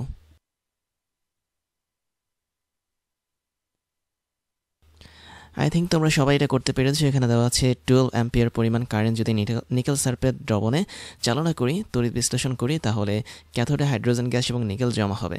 কারেন্টের দক্ষতা যদি 60% হয় তাহলে প্রতি ঘন্টায় ক্যাথোডে কী পরিমাণ নিকেল জমা হবে এটা বের করতে হবে। প্রতি ঘন্টার কথা বলা হয়েছে, তার মানে প্রতি ঘন্টা বলতে আমরা এখানে টি বা সময় বুঝবো। প্রতি ঘন্টা মানে হচ্ছে কত? 3600 সেকেন্ড, তাই না? 1 ঘন্টা হচ্ছে 3600 সেকেন্ড। এই জিনিসটা আমাদের এখানে দেওয়া। তারপর কারেন্ট যেটা আই, তার মানটা হচ্ছে দেওয়া, সেটা হচ্ছে 12 অ্যাম্পিয়ার। কিন্তু এই যে কারেন্টটা দেওয়া এটা কিন্তু ইনপুট কারেন্ট, বাট যেহেতু আমাদের দক্ষতা বলেছে 60%, তার মানে আমরা আউটপুট কারেন্টটা বের করব। তো ইনপুট কারেন্ট হচ্ছে আই অফ আই, তাহলে আউটপুট কারেন্টটা নিয়ে আমরা কাজ করব, যেটা হচ্ছে 12 এর 60%। তাহলে 12 এর 60% মানে হচ্ছে কি 12 সাথে তুমি 0.6 গুণ করে দিবে। তাই যদি করো কত হয়? 12 সাথে 0.6 গুণ করে দিলে খুব সম্ভবত এটা 7.2 হয়, দরকার নেই লেখার, তোমরা বের করবে এটা, যেটা হওয়ার হোক সমস্যা নেই। তো এই হচ্ছে আমরা কারেন্টের মান পেলাম। এবং বলেছি যে নিকেল সালফেট দ্রবণ, তাহলে দেখো নিকেল সালফেট দ্রবণটাকে আমি যখন ভাঙবো তখন কি হবে? নিকেল সালফেট এটা হচ্ছে আমাদের দ্রবণ, এবং এটা ভাঙার পর নিকেল 2+ আয়ন তৈরি করবে এবং SO4 2- আয়ন তৈরি করবে। তো সালফেট যেটা, সেটা তো নিয়ে কোনো কাজ নেই, আমাদের নিকেল নিয়ে কাজ। তাহলে নিকেল ধাতুটা মানে নিকেলের আয়নটা যখন ক্যাথোডের কাছে যাবে তখন সে সরাসরি নিকেল ধাতুতে কনভার্ট হবে, সলিড নিকেল ধাতুতে, এবং কতটুকু পরিমাণে কনভার্ট হবে সেটা বের করতে হবে। এবং এই জন্য সে ক্যাথোডের কাছে গিয়ে 2টা ইলেকট্রন রিসিভ করবে বা গ্রহণ করবে। তাই যদি হয় তাহলে আমরা পরিমাণটা বের করি আমাদের ওই সূত্র অনুসারে। তাহলে সূত্রটা ছিল কীরকম? ফ্যারাডের তড়িৎ বিশ্লেষণের প্রথম সূত্র ছিল জেড মানে W is equal to Z into I into T. সেখানে জেড হচ্ছে নিকেলের তড়িৎ রাসায়নিক তুল্যাঙ্ক। এখন এই তড়িৎ রাসায়নিক তুল্যাঙ্ক বের করাটাও সহজ। আমরা উপরে দিব হচ্ছে নিকেলের পারমাণবিক ভরের গ্রাম ইউনিট, নিচে দিব নিকেলের চার্জ, এবং ওর সাথে আমরা গুণ করবো হচ্ছে ফ্যারাডেকে, দ্যাট মিনস এফকে। আর ওই টোটালটার সাথে আমরা গুণ করে দেবো কারেন্ট ইন্টু সময়কে। বাট এখানে কী কারেন্ট নিয়ে আমি কাজ করব? যেহেতু আমাদের এখানে দক্ষতার কথা বলা হয়েছে, তাই আমরা এখানে আউটপুট কারেন্ট নিয়ে কাজ করবো, দ্যাট মিনস আই নট নিয়ে কাজ করব। তো এবার আমরা এখানে মানটা বসাই। আমরা জানি যে নিকেলের জন্য পারমাণবিক ভর যেটা, সেটা হচ্ছে 59 গ্রাম, এবং নিকেলের জন্য আমি দেখতে পাচ্ছি চার্জ হচ্ছে 2টা চার্জ, দ্যাট মিনস 2 × 96500, এটা হচ্ছে গুণ হবে, ইন্টু আমরা যে পরিমাণ কারেন্ট নিব সেটা হচ্ছে 12 × 0.6, দ্যাট মিনস 12 অ্যাম্পিয়ারের 60%। ওর সাথে আমি গুণ করবো সময়টাকে, সময়টা কত ছিল? 1 ঘন্টা, দ্যাট মিনস 3600 সেকেন্ড। এবং এই টোটালটা গুণ করলে বা হিসাব করলে তোমরা এই এক্সাক্ট অ্যান্সারটা পেয়ে যাবে। তো এটা তোমাদের SW থাকলো, তোমরা কমেন্ট সেকশনে জানিয়ে দিবে এই ম্যাথের অ্যান্সারটা কী হবে। বাট অ্যান্সারটা অবশ্যই কিসে আসবে? গ্রামে আসবে। তো এটাই হচ্ছে তোমাদের অ্যান্সার, তোমরা হিসেব করে এটা কমেন্ট সেকশনে জানিয়ে দিবে। তারপর আরেকটা ম্যাথ দেখবো, এটা একটা মাথা নষ্ট করা ম্যাথ। তো তোমরা ভিডিওটা পজ করে ট্রাই করো এটার অ্যান্সারটা কীভাবে বের করতে হবে, তারপর আমরা একসাথে এটা সলভ করে ফেলবো।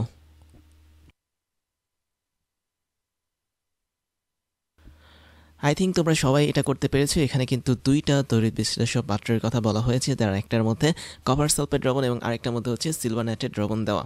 তো বলেছে কি যে আমরা যদি এরকম 2টা আলাদা তড়িৎ বিশ্লেষণ নিয়ে কাজ করি এবং তাদের মধ্যে যদি একটা নির্দিষ্ট পরিমাণ তড়িৎ চালনা করি, তাহলে প্রথম পাত্র যেটা আছে তার মধ্যে কপার জমা হবে 1.15 গ্রামের, বাট দ্বিতীয় পাত্রের মধ্যে সিলভার কতটুকু জমা হবে সেটা বের করতে বলা হয়েছে।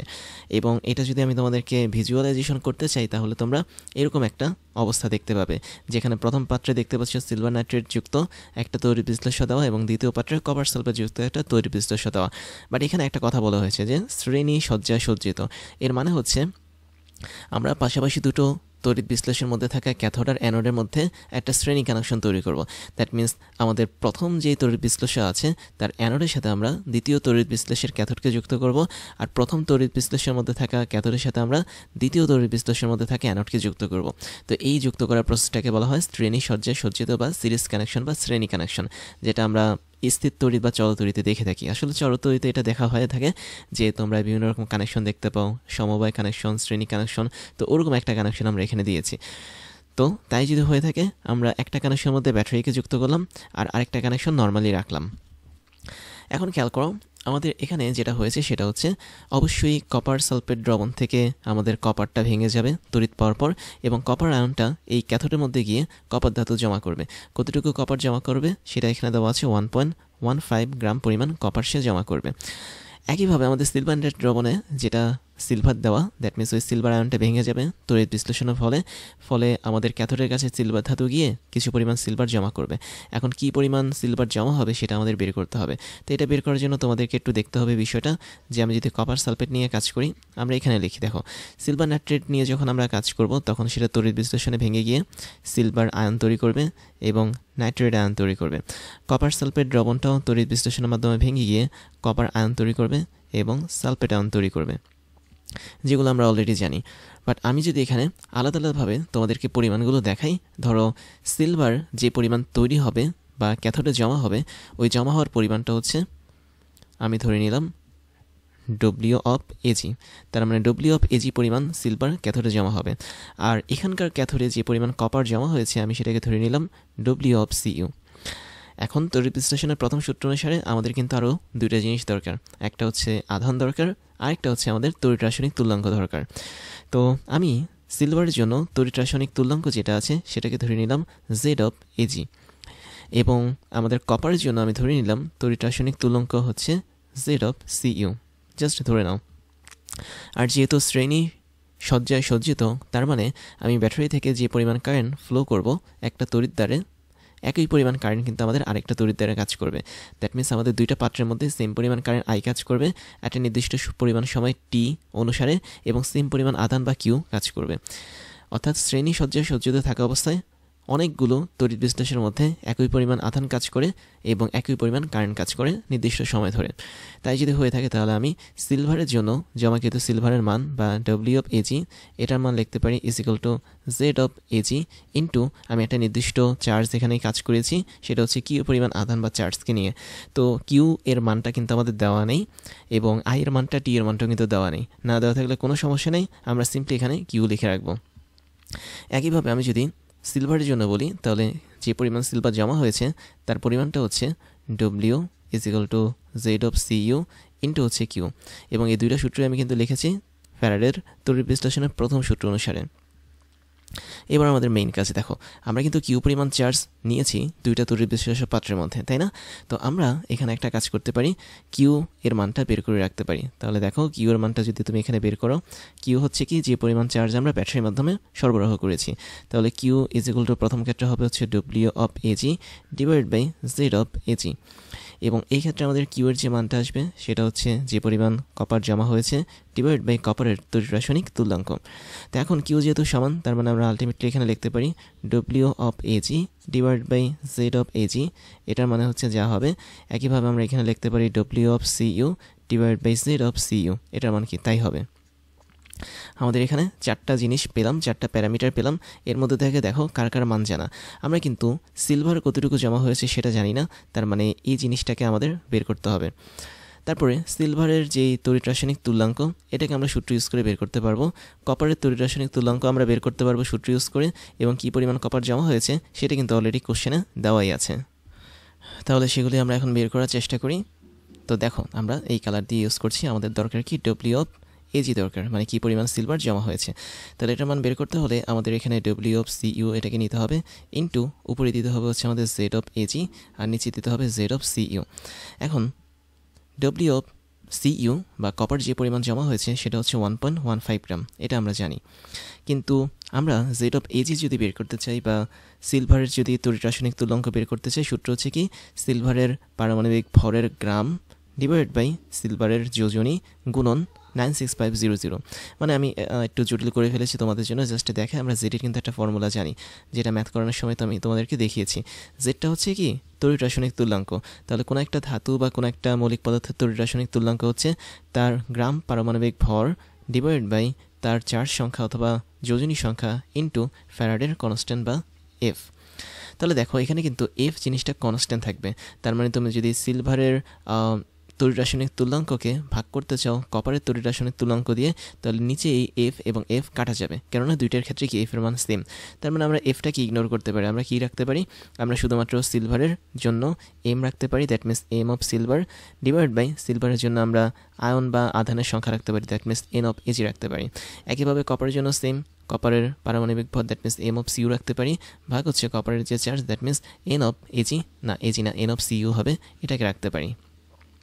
যেহেতু আলটিমেটলি আমাদের ফ্যারাডে কাটা যাবে, এই জন্য আমরা এইভাবে হিসাবটা করতে পারি। তো এখন দেখো হিসাব করলে আমাদের কত আসবে, আমাদের আসবে হচ্ছে এখানে 1.15 ইন্টু, এবার হচ্ছে আমাদের মেইন কাহিনীটা হচ্ছে এমজি, যেটা মানে এম অফ এজি, তার মানে সিলভারের পারমাণবিক ভর। তো সিলভারের পারমাণবিক ভর হচ্ছে 108, তোমরা যদি জেনে থাকো এটা খুব ভালো। 108টাকে আমি উপরে বসাবো এবং নিচে আমি ভাগ করবো সিলভারের আয়ন দিয়ে। তুমি দেখতে পাচ্ছ সিলভারে কিন্তু একটা মাত্র পজিটিভ চার্জ থাকে, তার মানে এই 1 বসবে আমাদের এখানে নিচে। এবং কপারের জন্য আমি যদি বলি, কপারের পারমাণবিক ভর কত, 63.5, তার মানে এখানে বসবে 63.5, ভাগ হবে কপারের আয়ন সংখ্যা। কপারের কয়টা আয়ন আছে, কপার 2টা আয়ন নিয়ে কাজ করে, তার মানে এখানে বসবে 2।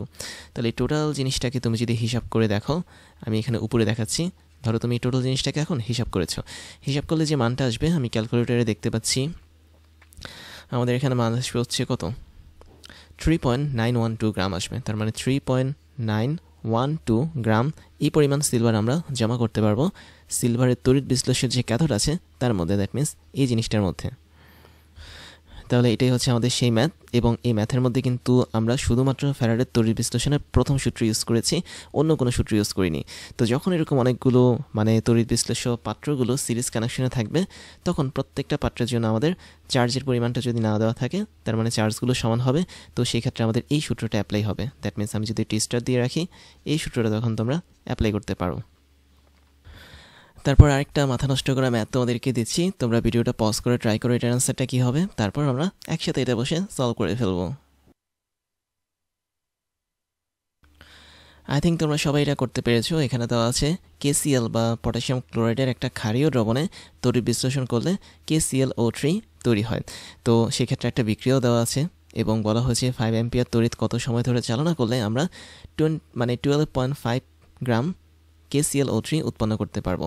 তাহলে দেখো আমাদের এখানে একটা নির্দিষ্ট পরিমাণ তড়িৎ বিশ্লেষ্য দেওয়া, দ্যাট মিনস KCl দেওয়া, এবং ওর ক্ষারীয় দ্রবণ। তুমি ক্ষারীয় দ্রবণ বলতে যে কোনো একটা খাদ ধরতে পারো, তো আমি কথার কথা যে কোনো একটা খাদ ধরলাম KOH, এটাকে আমরা ধরতে পারি, কোনো সমস্যা নেই। তো এর মানে হচ্ছে ক্ষারীয় দ্রবণ বলতেই OH মাইনাস আয়নের উপস্থিতিকে বোঝায়।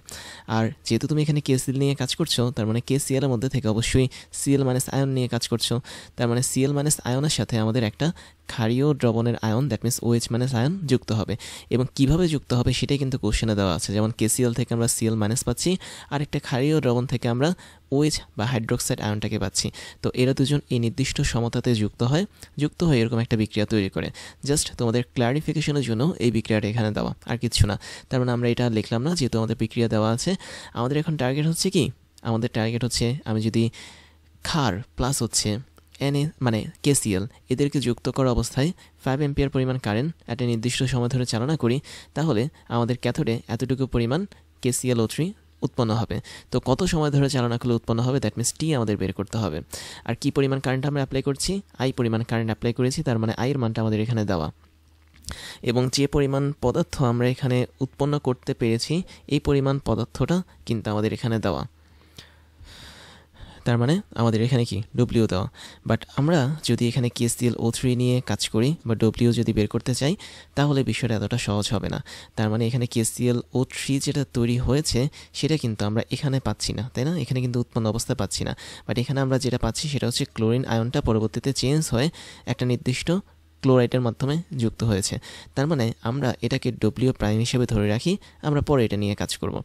তাহলে আমাদের এখন প্রথম টার্গেটটা কি? আমাদের প্রথম টার্গেটটা হচ্ছে এই যে এখানে একটা বিক্রিয়া দিয়েছে, এই বিক্রিয়া থেকে বের করে দেখা যে কতটুকু পরিমাণ ক্লোরিন এখানে কাজ করেছে। অর্থাৎ আমি তোমাকে একটু সহজ করে দিচ্ছি যে আমাদের এখানে দুইটা জিনিস আছে, একটা হচ্ছে KClO3, এটার পরিমাণটা দেওয়া, মানে কত গ্রাম তৈরি হয়েছে। আর আমরা কিন্তু আরেকটা জিনিস জানি যে ক্লোরিন সম্পর্কে আমরা কিন্তু জানি।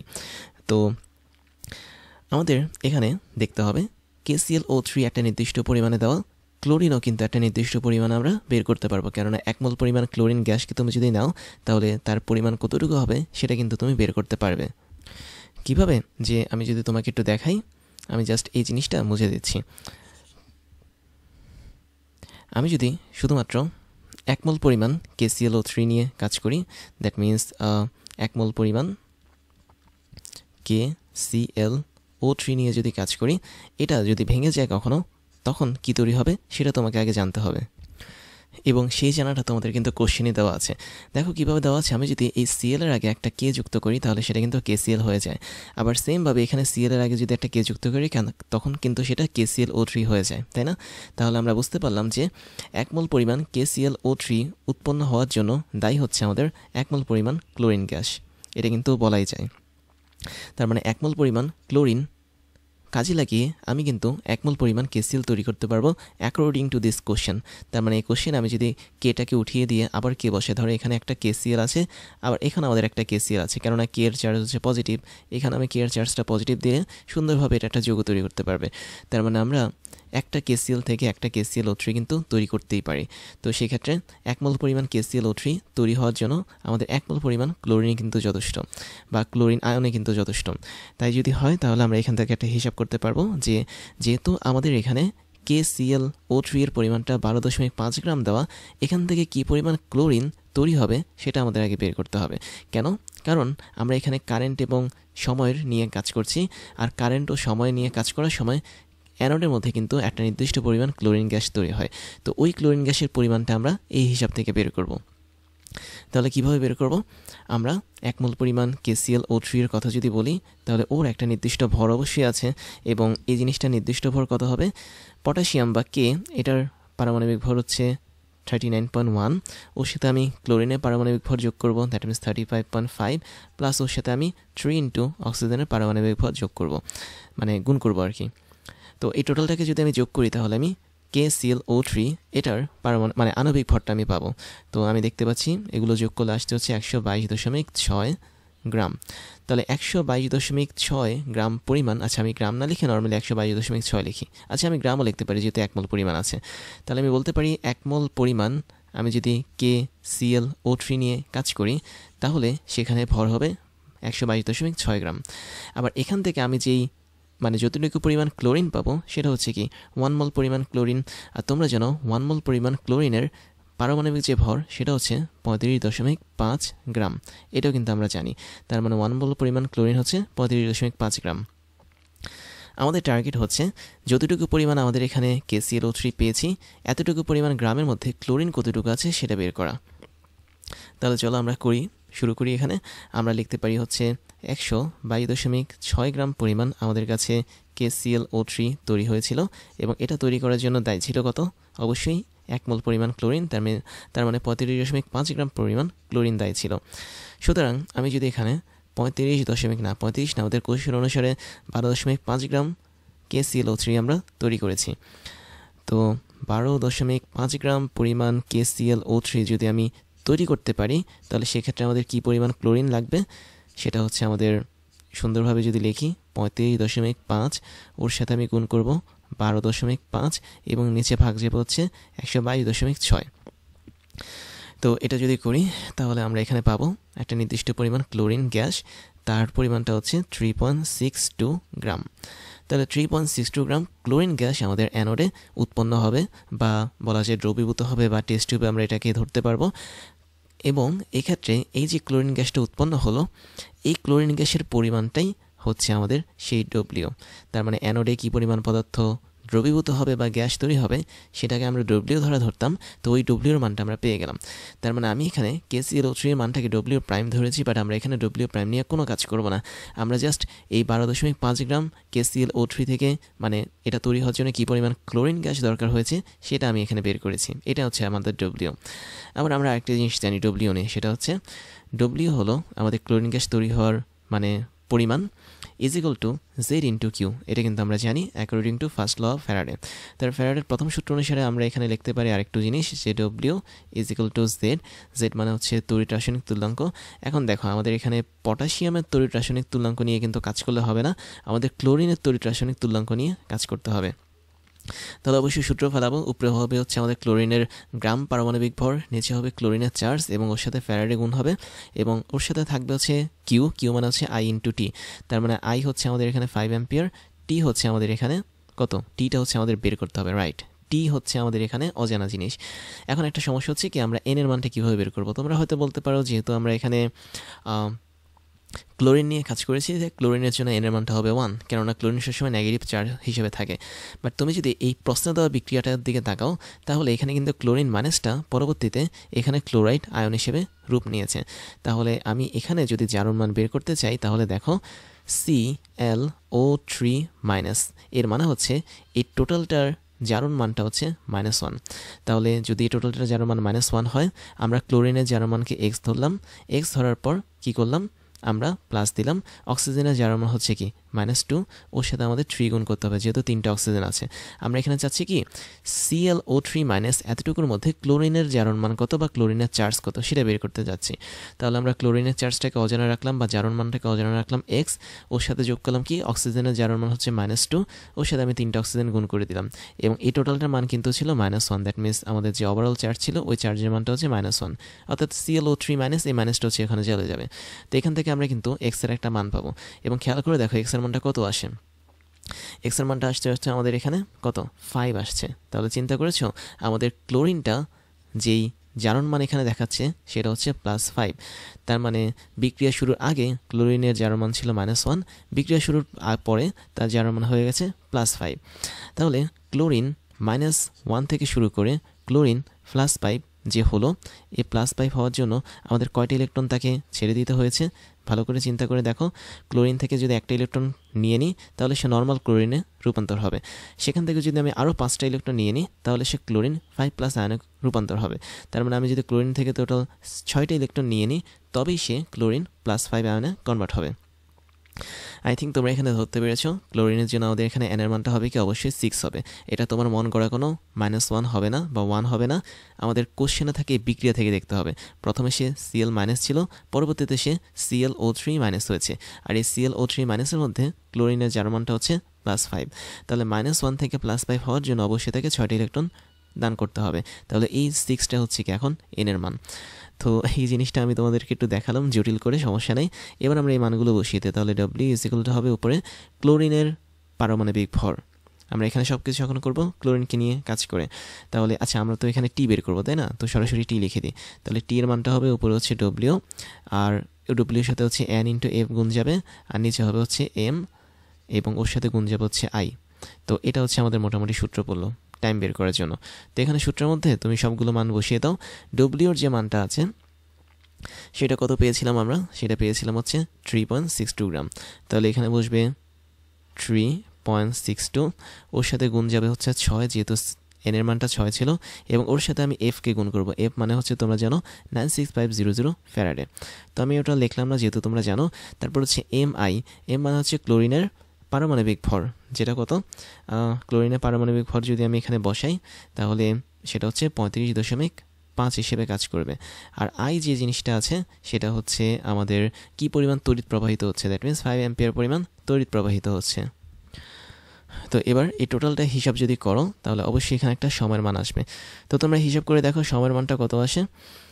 তো আই থিঙ্ক আমাদের এখানে যে সময়টা এসেছে সেটা হচ্ছে সেকেন্ড ইউনিটে আসবে 11806 সেকেন্ড। তাহলে এতটুকু পরিমাণ সময় দরকার হবে যদি আমি এই টোটাল প্রসেসটাকে কন্টিনিউ করতে চাই। তাহলে এটাই হচ্ছে আমাদের এই ম্যাথের জন্য অ্যান্সার। তাহলে আমি যদি আচ্ছা এখানে মনে হয় 806 হবে না, 808 সেকেন্ড হবে। তো আমি যদি টোটাল ম্যাথটাকে একদম সংক্ষেপে রিক্যাপ করি, সেটা হচ্ছে তোমাকে KCl এর একটা ক্ষারীয় দ্রবণ দেওয়া আছে এবং একটা বিক্রিয়া দেওয়া আছে। বিক্রিয়ার মাধ্যমে তুমি বুঝতে পারছো এই ক্ষারের সাথে অর্থাৎ 6 মোল ক্ষারের সাথে তোমার 1 মোল পরিমাণ KCl এখানে বিক্রিয়া করছে। বিক্রিয়া করে সে এখানে একটা নতুন আয়ন তৈরি করলো, পানি তৈরি করলো এবং 6টি ইলেকট্রন সে ছেড়ে দিল। তো এই টোটাল প্রসেসে আমাকে বলেছে যে 5 অ্যাম্পিয়ার পরিমাণ তড়িৎ আমি অ্যাপ্লাই করব একটা নির্দিষ্ট সময় ধরে, যাতে আমাদের KClO3 এর মানটা 12.5 গ্রাম জমা হয় ক্যাথোডের মধ্যে। তো তোমার এখন দেখতে হবে যে আমরা এই টোটাল বিক্রিয়ার মধ্যে যেটা নিয়ে কাজ করব সেটা হচ্ছে ক্লোরিনের আয়ন নিয়ে কাজ করব। তো আমি দেখতে পাচ্ছি এখানে 1 মোল পরিমাণ KClO3 এর জন্য 1 মোল পরিমাণ ক্লোরিন দায়ী। কেননা আমি যদি এখানে কে বসাই তাহলে এখানে একটা কে বসে যাবে, অর্থাৎ আমাদের এখানে 1 মোল পরিমাণ KClO3 তৈরি করার জন্য 1 মোল পরিমাণ কেবলমাত্র KCl দরকার হয় বা ক্লোরিন আয়ন দরকার হয়। তো সেটাই আমি এখানে এই লাইনে লিখেছি। বাট আমাদের এখানে কতটুকু পরিমাণ KClO3 তৈরি হয়েছে? অবশ্যই 12.5 গ্রাম পরিমাণ KCl তৈরি হয়েছে, মানে KClO3। আবার আমরা দেখতে পাচ্ছি যে 1 মোল পরিমাণ KClO3 এর ভর হচ্ছে এটা এবং 1 মোল পরিমাণ ক্লোরিনের ভর হচ্ছে এটা। তার মানে আমি যদি 1 মোল পরিমাণ ক্লোরিন নিয়ে কাজ করি বা এতটুকু পরিমাণ ভরের ক্লোরিনকে নিয়ে যদি কাজ করি, বিক্রিয়া শেষে আমরা এত গ্রাম পরিমাণ KClO3 উৎপন্ন করতে পারবো। বাট আমাদের বিক্রিয়া উৎপন্ন হয়েছে কত? 12.5 গ্রাম KClO3। তাহলে আমাদের 12.5 গ্রাম বা 6 গ্রাম KClO3 এর জন্য কতটুকু পরিমাণ ক্লোরিন দরকার হবে সেটা আমরা এখানে ঐকিক নিয়মের মাধ্যমে করে ফেলেছি। তো এটা করার পর আমরা দেখতে পাচ্ছি আমাদের এখানে এক্সের যে ক্লোরিন গ্যাসটা বুদবুদ আকারে উঠবে বা অ্যানোডের কাছে যাবে, ওর মানটা হচ্ছে এটা। এবং এই ক্লোরিন গ্যাসটাই হচ্ছে আমাদের সেই সঞ্চিত বা জমাকৃত গ্যাস বা বলা যায় দ্রবীভূত গ্যাস। এবং আমরা এই গ্যাসের পরিমাণ নিয়ে পরবর্তীতে ফ্যারাডের প্রথম সূত্র ইউজ করে এই সূত্রটা তৈরি করেছি। তাহলে আমাদের এই ফ্যারাডের প্রথম সূত্র অনুসারে W=ZQ, Z হচ্ছে আমাদের ক্লোরিনের তড়িৎ রাসায়নিক তুল্যাঙ্ক। বাট এখন আমরা যখন Z বের করতে গিয়েছি তখন একটা সমস্যা পড়েছি N কে নিয়ে, কারণ N হচ্ছে কি ক্লোরিনের চার্জ। তো ওই চার্জটা কতটুকু হবে অবশ্যই বিক্রিয়া থেকে আমাদের বের করতে হবে। প্রথমে চার্জ ছিল ক্লোরিনের -1, তারপরে জারণ মান বা চার্জ হয়ে গেছে তার +5। তাহলে -1 থেকে আমি যদি +5-এ যেতে চাই তাহলে অবশ্যই আমাকে 6টি ইলেকট্রন ছাড়তে হবে। তাহলে N এর মান আমাদের 6 চলে আসলো। তো ওই 6টাকে ইউজ করে আমরা ক্লোরিনের জন্য তড়িৎ রাসায়নিক তুল্যাঙ্ককে বের করেছি। তো ক্লোরিনটা জমা হয়েছে W পরিমাণে, তার তড়িৎ রাসায়নিক তুল্যাঙ্ক আমরা বের করেছি এই সূত্র অনুসারে এবং ফাইনালি কারেন্টের মান বসিয়ে দিয়ে টোটাল ওভারঅল T এর মানটা পেয়েছি। তো এটা হচ্ছে আমাদের এই ম্যাথের সিস্টেম এবং আমার মনে হয় তোমরা সবাই এই ম্যাথটা ধরতে পেরেছ। তারপর আরও একটা মাথা নষ্ট করার চ্যালেঞ্জ তোমাদেরকে দিচ্ছি। তোমরা ভিডিওটা পজ করে ট্রাই করো এটার অ্যান্সারটা কী হবে, তারপর একসাথে আমরা এটা সলভ করে ফেলবো।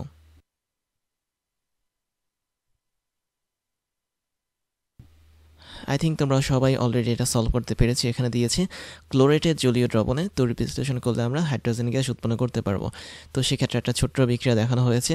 তো যে কোনো একটা ক্লোরেট হতে পারে, এটা সোডিয়াম ক্লোরেট অথবা পটাশিয়াম ক্লোরেট, যেটাই হোক না কেন, ওর সাথে আমি পানি যুক্ত করছি, দ্যাট মিনস জলীয় দ্রবণ যুক্ত করেছি। তখন আমাদের একটা নতুন আয়ন তৈরি করেছে, তারপর হচ্ছে হাইড্রোজেন আয়ন 2টা তৈরি করেছে এবং 2টি ইলেকট্রন মুক্ত হয়ে গেছে। তো এই হচ্ছে আমাদের মোটামুটি বিক্রিয়া। তারপর বলেছে 1 নম্বর কোশ্চেনে যে 1.5 মোল সোডিয়াম ক্লোরেট উৎপাদনে কত কুলম তড়িতের প্রয়োজন। তার মানে আমরা শিওর হয়ে গেলাম আমাদের এখানে যে ক্লোরেট নিয়ে কাজ করেছি এটা হচ্ছে সোডিয়াম ক্লোরেট। তাহলে আমরা প্রথমে 1 নম্বর ম্যাথটা দেখি। রেড কালারে দেখাচ্ছি আমি, এটা 1 নম্বর ম্যাথ। তাহলে 1 নম্বর ম্যাথটা করার জন্য আমাদের যেটা লাগবে সেটা হচ্ছে কিছু ক্যালকুলেশন করতে হবে। ক্যালকুলেশনটা কীরকম, যে তুমি এই বিক্রিয়াটাকে সম্পূর্ণ করো সোডিয়াম দিয়ে। দ্যাট মিনস আমরা এখানে দেখতে পাচ্ছি সোডিয়াম ক্লোরেটটা যেহেতু দেওয়া সরাসরি, তার মানে বিক্রিয়ার প্রথম অংশে অবশ্যই সোডিয়াম সহকারে এটা বসবে। দ্যাট মিনস সোডিয়াম, তারপর ক্লোরিন, তারপর হচ্ছে O3। কেননা সোডিয়ামের চার্জ হচ্ছে Na+, তাই এখানে আমাদের প্লাস চার্জ মাইনাস থাকার জন্য আমরা NaClO3 লিখতে পারবো। তো ওর সাথে আমাদের বিক্রিয়া করতে হবে কাকে? পানিকে বিক্রিয়া করাতে হবে। বিক্রিয়া করলে আবার দেখতে পাচ্ছি ClO4- আছে, তার মানে এখানে আমাদের NaClO4- হিসেবে কাজ করবে। তার মানে এই জিনিসগুলো তোমাকে বুঝতে হবে। যেহেতু কোশ্চেনে সোডিয়াম ক্লোরেটের কথা বলা হয়েছে, দ্যাট মিনস NaClO4, তো সেক্ষেত্রে তোমরা এভাবে কাজটা করবে। অর্থাৎ দুই পাশে তুমি এখানে Cl এর আগে Naটাকে বসিয়ে দিবে আর চার্জটাকে উঠিয়ে দিবে। কিন্তু এখানে মজার কথা হচ্ছে কি, তুমি যখন এই বিক্রিয়াটা করতে যাবে তখন তোমার 2H+টা এখন আর কাজ করবে না।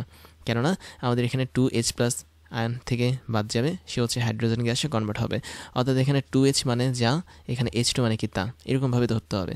আর এখানে এক্সট্রা কিন্তু কোনো ইলেকট্রন কাজ করবে, সেটা হচ্ছে 2E। দ্যাট মিনস 2টা ইলেকট্রন এখানে এক্সট্রা কাজ করবে। তো এই হচ্ছে আমাদের সম্পূর্ণ বিক্রিয়া। আমরা এখানে জাস্ট সোডিয়ামটাকে ইমপ্লিমেন্ট করেছি। এখন দেখো তো, সোডিয়ামটি ইমপ্লিমেন্ট করলে আমরা যখন পুরোপুরি বিক্রিয়াটা পেলাম, এই বিক্রিয়া থেকে আমরা আসলে কি পেলাম? আমরা পেলাম, যদি আমি মোলের কনসেপ্টটা নিয়ে যায়, দ্যাট মিনস তুমি এখানে দেখতে পাচ্ছ 1 মোল পরিমাণ NaClO3 এটা 1 মোল পরিমাণ পানির সাথে বিক্রিয়া করে 1 মোল পরিমাণ NaClO4 তৈরি করে 1 মোল পরিমাণ H2 তৈরি করে, আর 2 মোল পরিমাণ ইলেকট্রনকে সে ছাড়ে। যেহেতু আমি মোলের কনসেপ্ট নিয়ে কাজ করছি, তো এগুলো সব হচ্ছে কি মোল। তাহলে আমাদের এখানে বলেছে কি 1.5 মোল NaClO4 থেকে কত কুলম তড়িৎ প্রয়োজন মানে উৎপাদনের জন্য। তো আমরা এখানে কিন্তু 1 মোল পরিমাণ কি তৈরি করেছি, NaClO4 তৈরি করেছি। খেয়াল করে দেখো, এখানে আমরা সরাসরি 1 মোল পরিমাণ NaClO4 তৈরি করেছি। এক্ষেত্রে আমাদের কয়টা ইলেকট্রন কাজ করেছে, 2 মোল ইলেকট্রন কাজ করেছে। আর তোমরা জানো 2 মোল পরিমাণ ইলেকট্রন প্রবাহের জন্য যে পরিমাণ আধান লাগে সেটা হচ্ছে 2 ফ্যারাডের পরিমাণ আধান লাগে। তাহলে আমরা এখন সরাসরি যেটা লিখব সেটা হচ্ছে অনেকটা এরকম যে আমরা 1 মোল পরিমাণ NaClO4 তৈরি করেছি, এবং এতটুকু পরিমাণ তৈরি করার জন্য যে পরিমাণ আধানের আদান প্রদান হয়েছে বা দরকার হয়েছে সেটা হচ্ছে 2 ফ্যারাডের পরিমাণ আধান। তো এটা হচ্ছে আমরা এখান থেকে একটা সিদ্ধান্ত নিয়ে লিখতে পারি।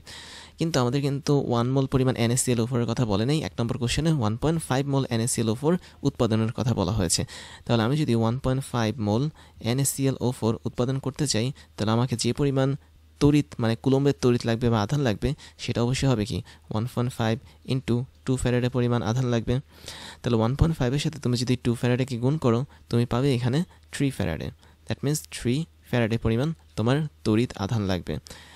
এবং এই যে 3 ফ্যারাডেটা আমরা দেখতে পাচ্ছি, তুমি চাইলে এই জিনিসটাকে কুলম্বেও কনভার্ট করতে পারো, অর্থাৎ 3 ফ্যারাডে কিন্তু তোমার অ্যান্সার হিসেবে কাজ করবে। অথবা তুমি চাইলে 3 ইন্টু 96500 কুলম এটাকেও অ্যান্সার হিসেবে লিখতে পারো। তো দুইটাই কিন্তু আমাদের অ্যান্সার হবে, কোনো সমস্যা হবে না। তাহলে এই অংশটা এগুলো আমাদের প্রথম ম্যাথ। তাহলে চিন্তা করো প্রথম ম্যাথটা কিন্তু একদমই সহজ ছিল। তো প্রথম ম্যাথের আই থিঙ্ক তোমাদের কোনো কনফিউশন নেই। আমরা সিম্পলি 1.5 মোল NaClO4 এর জন্য কতটুকু পরিমাণ চার্জ দরকার সেটা বের করেছি, আর এই চার্জের হিসাবটা এসেছে আমাদের ইলেকট্রনের কাছ থেকে। এরপরে বলছি 1.5 গ্রাম NaClO4 উৎপাদনের সময় STP-তে দ্যাট মিনস স্ট্যান্ডার্ড টেম্পারেচার এবং প্রেশারে কত আয়তন H2 গ্যাস ক্যাথোডে বিমুক্ত হবে।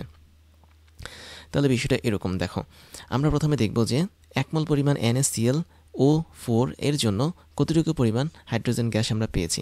আমি দেখতে পাচ্ছি আমি এখানে 1 মোল পরিমাণ হাইড্রোজেন গ্যাস পেয়েছি, আর 1 মোল পরিমাণ হাইড্রোজেন গ্যাসের পরিমাণ কত 22.4 লিটার হিসেবে সেটা কাজ করবে। তার মানে তোমার কাছে যদি 1 মোল পরিমাণ হাইড্রোজেন গ্যাস বেলুনের মধ্যে থাকে, ওই বেলুনের আয়তনটা হবে 22.4 লিটার। কেন এটা বলেছি, কারণ আমাদের এখানে হাইড্রোজেন গ্যাসের আয়তন বের করতে বলা হয়েছে। তাহলে একটু খেয়াল করে দেখো আমাদের এখানে কতটুকু পরিমাণ NaClO4 ছিল, অনলি 1 মোল পরিমাণ NaClO4 ছিল। তাহলে 1 মোল পরিমাণ NaClO4 এটা উৎপাদনের সময় আমাদের হাইড্রোজেন গ্যাসের দরকার হচ্ছে 22.4 লিটার, বা 22.4 লিটার হাইড্রোজেন গ্যাস ক্যাথোডে বিমুক্ত হচ্ছে। তো এই লাইনটাকে আমি এখানে সাজিয়ে লিখব। কীভাবে লিখব আমি এখানে লিখব হচ্ছে আমার হাতে আছে এখন কতটুকু মোল মানে NaClO4, আমার হাতে আছে 1 মোল পরিমাণ NaClO4, এটা আমাদের হাতে আছে। তো এতটুকু পরিমাণ NaClO4 যখন কাজ করবে তখন সে হচ্ছে 22.4 লিটার পরিমাণ হাইড্রোজেন গ্যাস ফ্রি করে দিবে বা মুক্ত করে দিবে। কিন্তু আমাদের এই 1 মোলটাকে আমরা কিন্তু ইচ্ছা করলে অন্যভাবে লিখতে পারি, যেহেতু আমাদের এখানে ভর হিসেবে জিনিসটাকে দেখানো হয়েছে, দ্যাট মিনস 1.5 গ্রাম NaClO4 হিসেবে দেখানো হয়েছে। তাহলে 1 মোল NaClO4 এর ভর কত হবে, আমি এটার ভর যদি বের করতে চাই তাহলে আমাদের আণবিক ভর বের করতে হবে। তাহলে আমি একটু এখানে লিখি 1 মোল পরিমাণ NaClO4 এটার একটা আণবিক ভর আছে। আণবিক ভর বের করার সিস্টেম হচ্ছে সোডিয়ামের পারমাণবিক ভর দ্যাট মিনস 23 নিলাম, প্লাস ক্লোরিনটা নিলাম 35.5, প্লাস হচ্ছে অক্সিজেনেরটা নিলাম দ্যাট মিনস 16 ইন্টু 4। তো এখন যদি টোটালটা হিসাব করি আমি এখানে পাবো 122.5 গ্রাম পাবো। তাহলে এখানে আমি পাচ্ছি 122.5 গ্রাম। এটাই হচ্ছে কি আমাদের 1 মোল পরিমাণ NaClO4 এর তুল্য ভর বা গ্রাম ইউনিটে ভর। তাহলে আমি এখানে 1 মোল হিসেবে লিখতে পারি কি 1.5 গ্রাম এতটুকু পরিমাণ NaClO4, এটার আয়তনটাই হচ্ছে কি, এটা কিসের জন্য দায়ী, অবশ্যই 22.4 লিটার হাইড্রোজেন ফ্রি করার জন্য বা মুক্ত করার জন্য দায়ী। তাহলে আমরা ফাইনালি লিখতে পারি কি, আমাদের এখানে 1.5 গ্রাম পরিমাণ NaClO4 এর কথা বলা হয়েছে কোশ্চেনে। তাহলে এই পরিমাণ NaClO4 আমি যদি উৎপাদন করতে চাই তাহলে আমাদের কি পরিমাণ হাইড্রোজেন গ্যাস মানে ফ্রি অবস্থায় মুক্ত হয়ে যাবে, সেটা হচ্ছে 22.4 লিটার ইন্টু 1.5, আর নিচে বসবো হচ্ছে 122.5 এই জিনিসটা। এবং এটা যদি আমি হিসাব করি আমি দেখতে পাচ্ছি ক্যালকুলেটর আমাদের আসছে 0.274, দ্যাট মিনস 0.274। এখন ইউনিটটা কী হবে? অবশ্যই লিটার হবে, যেহেতু আমরা এখানে 22.4 লিটার ধরেছি। তো তুমি চাইলে লিটারটাকে ডেসিমিটার কিউতে কনভার্ট করতে পারো, অথবা হচ্ছে মিটার কিউতে কনভার্ট করতে পারো, এটা সম্পূর্ণ তোমার ইচ্ছা। বাট আমি এখানে লিটার ইউনিটে রেখে রাখলাম। তো আলটিমেটলি আমরা যে অ্যান্সারটা পাবো সেই অ্যান্সারটা হচ্ছে এটাই। তো এই পরিমাণ আমরা হাইড্রোজেন গ্যাসকে মুক্ত করতে পারবো। এখন খেয়াল করো, এটা কিন্তু কোনো ভরের একক না। দ্যাট মিনস আমাকে এখানে কী বলেছে, কত আয়তন হাইড্রোজেন গ্যাস আমরা মুক্ত করতে পারবো। আর আয়তন ইউনিট কী হয়? অবশ্যই লিটার হয়, মিলিলিটার হয়, তারপর হচ্ছে মিটার কিউ হয়, ডেসিমিটার কিউ হয়, সেন্টিমিটার কিউ হয়। তো আমরা এখন যেটা বের করেছি সেটা আসলে সম্পূর্ণ হাইড্রোজেনের আয়তন হিসেবে নির্দেশ করবে। তো আমি আশা করছি যতগুলো ম্যাথ আমরা এই পর্যন্ত দেখেছি, যতগুলো থিওরি পড়েছি, সব কিছু তোমরা ঠিকঠাক মতো বুঝতে পেরেছো। তাই তোমাদের সবাইকে জানাচ্ছি কংগ্রাচুলেশন।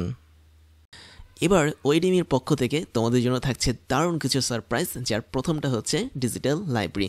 আমাদের এই লাইব্রেরির লিঙ্ক তুমি পেয়ে যাবে এই ক্লাসের ডিসক্রিপশন বক্সে, যেখানে আমাদের প্রত্যেকটা ক্লাসের লিঙ্ক এবং নোটগুলো পেয়ে যাচ্ছ কেবলমাত্র এক ক্লিকই। তুমি তোমার পছন্দের মতো যে কোনো সাবজেক্টের ক্লাস করতে পারবে এই লাইব্রেরি থেকে, যে কোনো ক্লাসের নোট তুমি ডাউনলোড করতে পারবে দেশের অন্যতম এই বড় ডিজিটাল লাইব্রেরি থেকে। এরপর তোমাদের জন্য থাকছে আমাদের বেস্ট রিসোর্স থেকে তৈরি করা ক্লাসগুলো, যেখানে আমরা বিশ্বের টপ লেভেলের বইগুলো ফলো করে তোমাদের জন্য ক্লাসগুলো বানিয়ে থাকি। সেই সাথে আমাদের অনেকগুলো অফিসিয়াল বই আছে, যার মধ্যে হাজারো প্রবলেমগুলো নিয়ে আমরা তোমাদের জন্য ক্রাশ চ্যালেঞ্জগুলো বানাই, যেগুলো আমরা ধরে ধরে তোমাদেরকে সলভ করাই।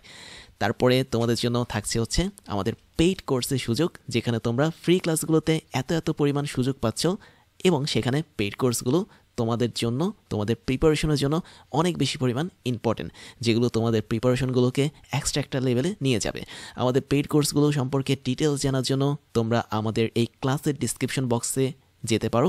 সেখানে আমাদের অফিসিয়াল ওয়েবসাইটের লিঙ্ক পেয়ে যাবে, এবং সেখানে গিয়ে তোমরা জানতে পারবে আমরা বছরের কোন সময়টাতে কোন ধরনের কোর্সগুলো রানিং করাচ্ছি এবং কোন ধরনের কোর্সগুলো আমরা পরবর্তীতে লঞ্চ করব।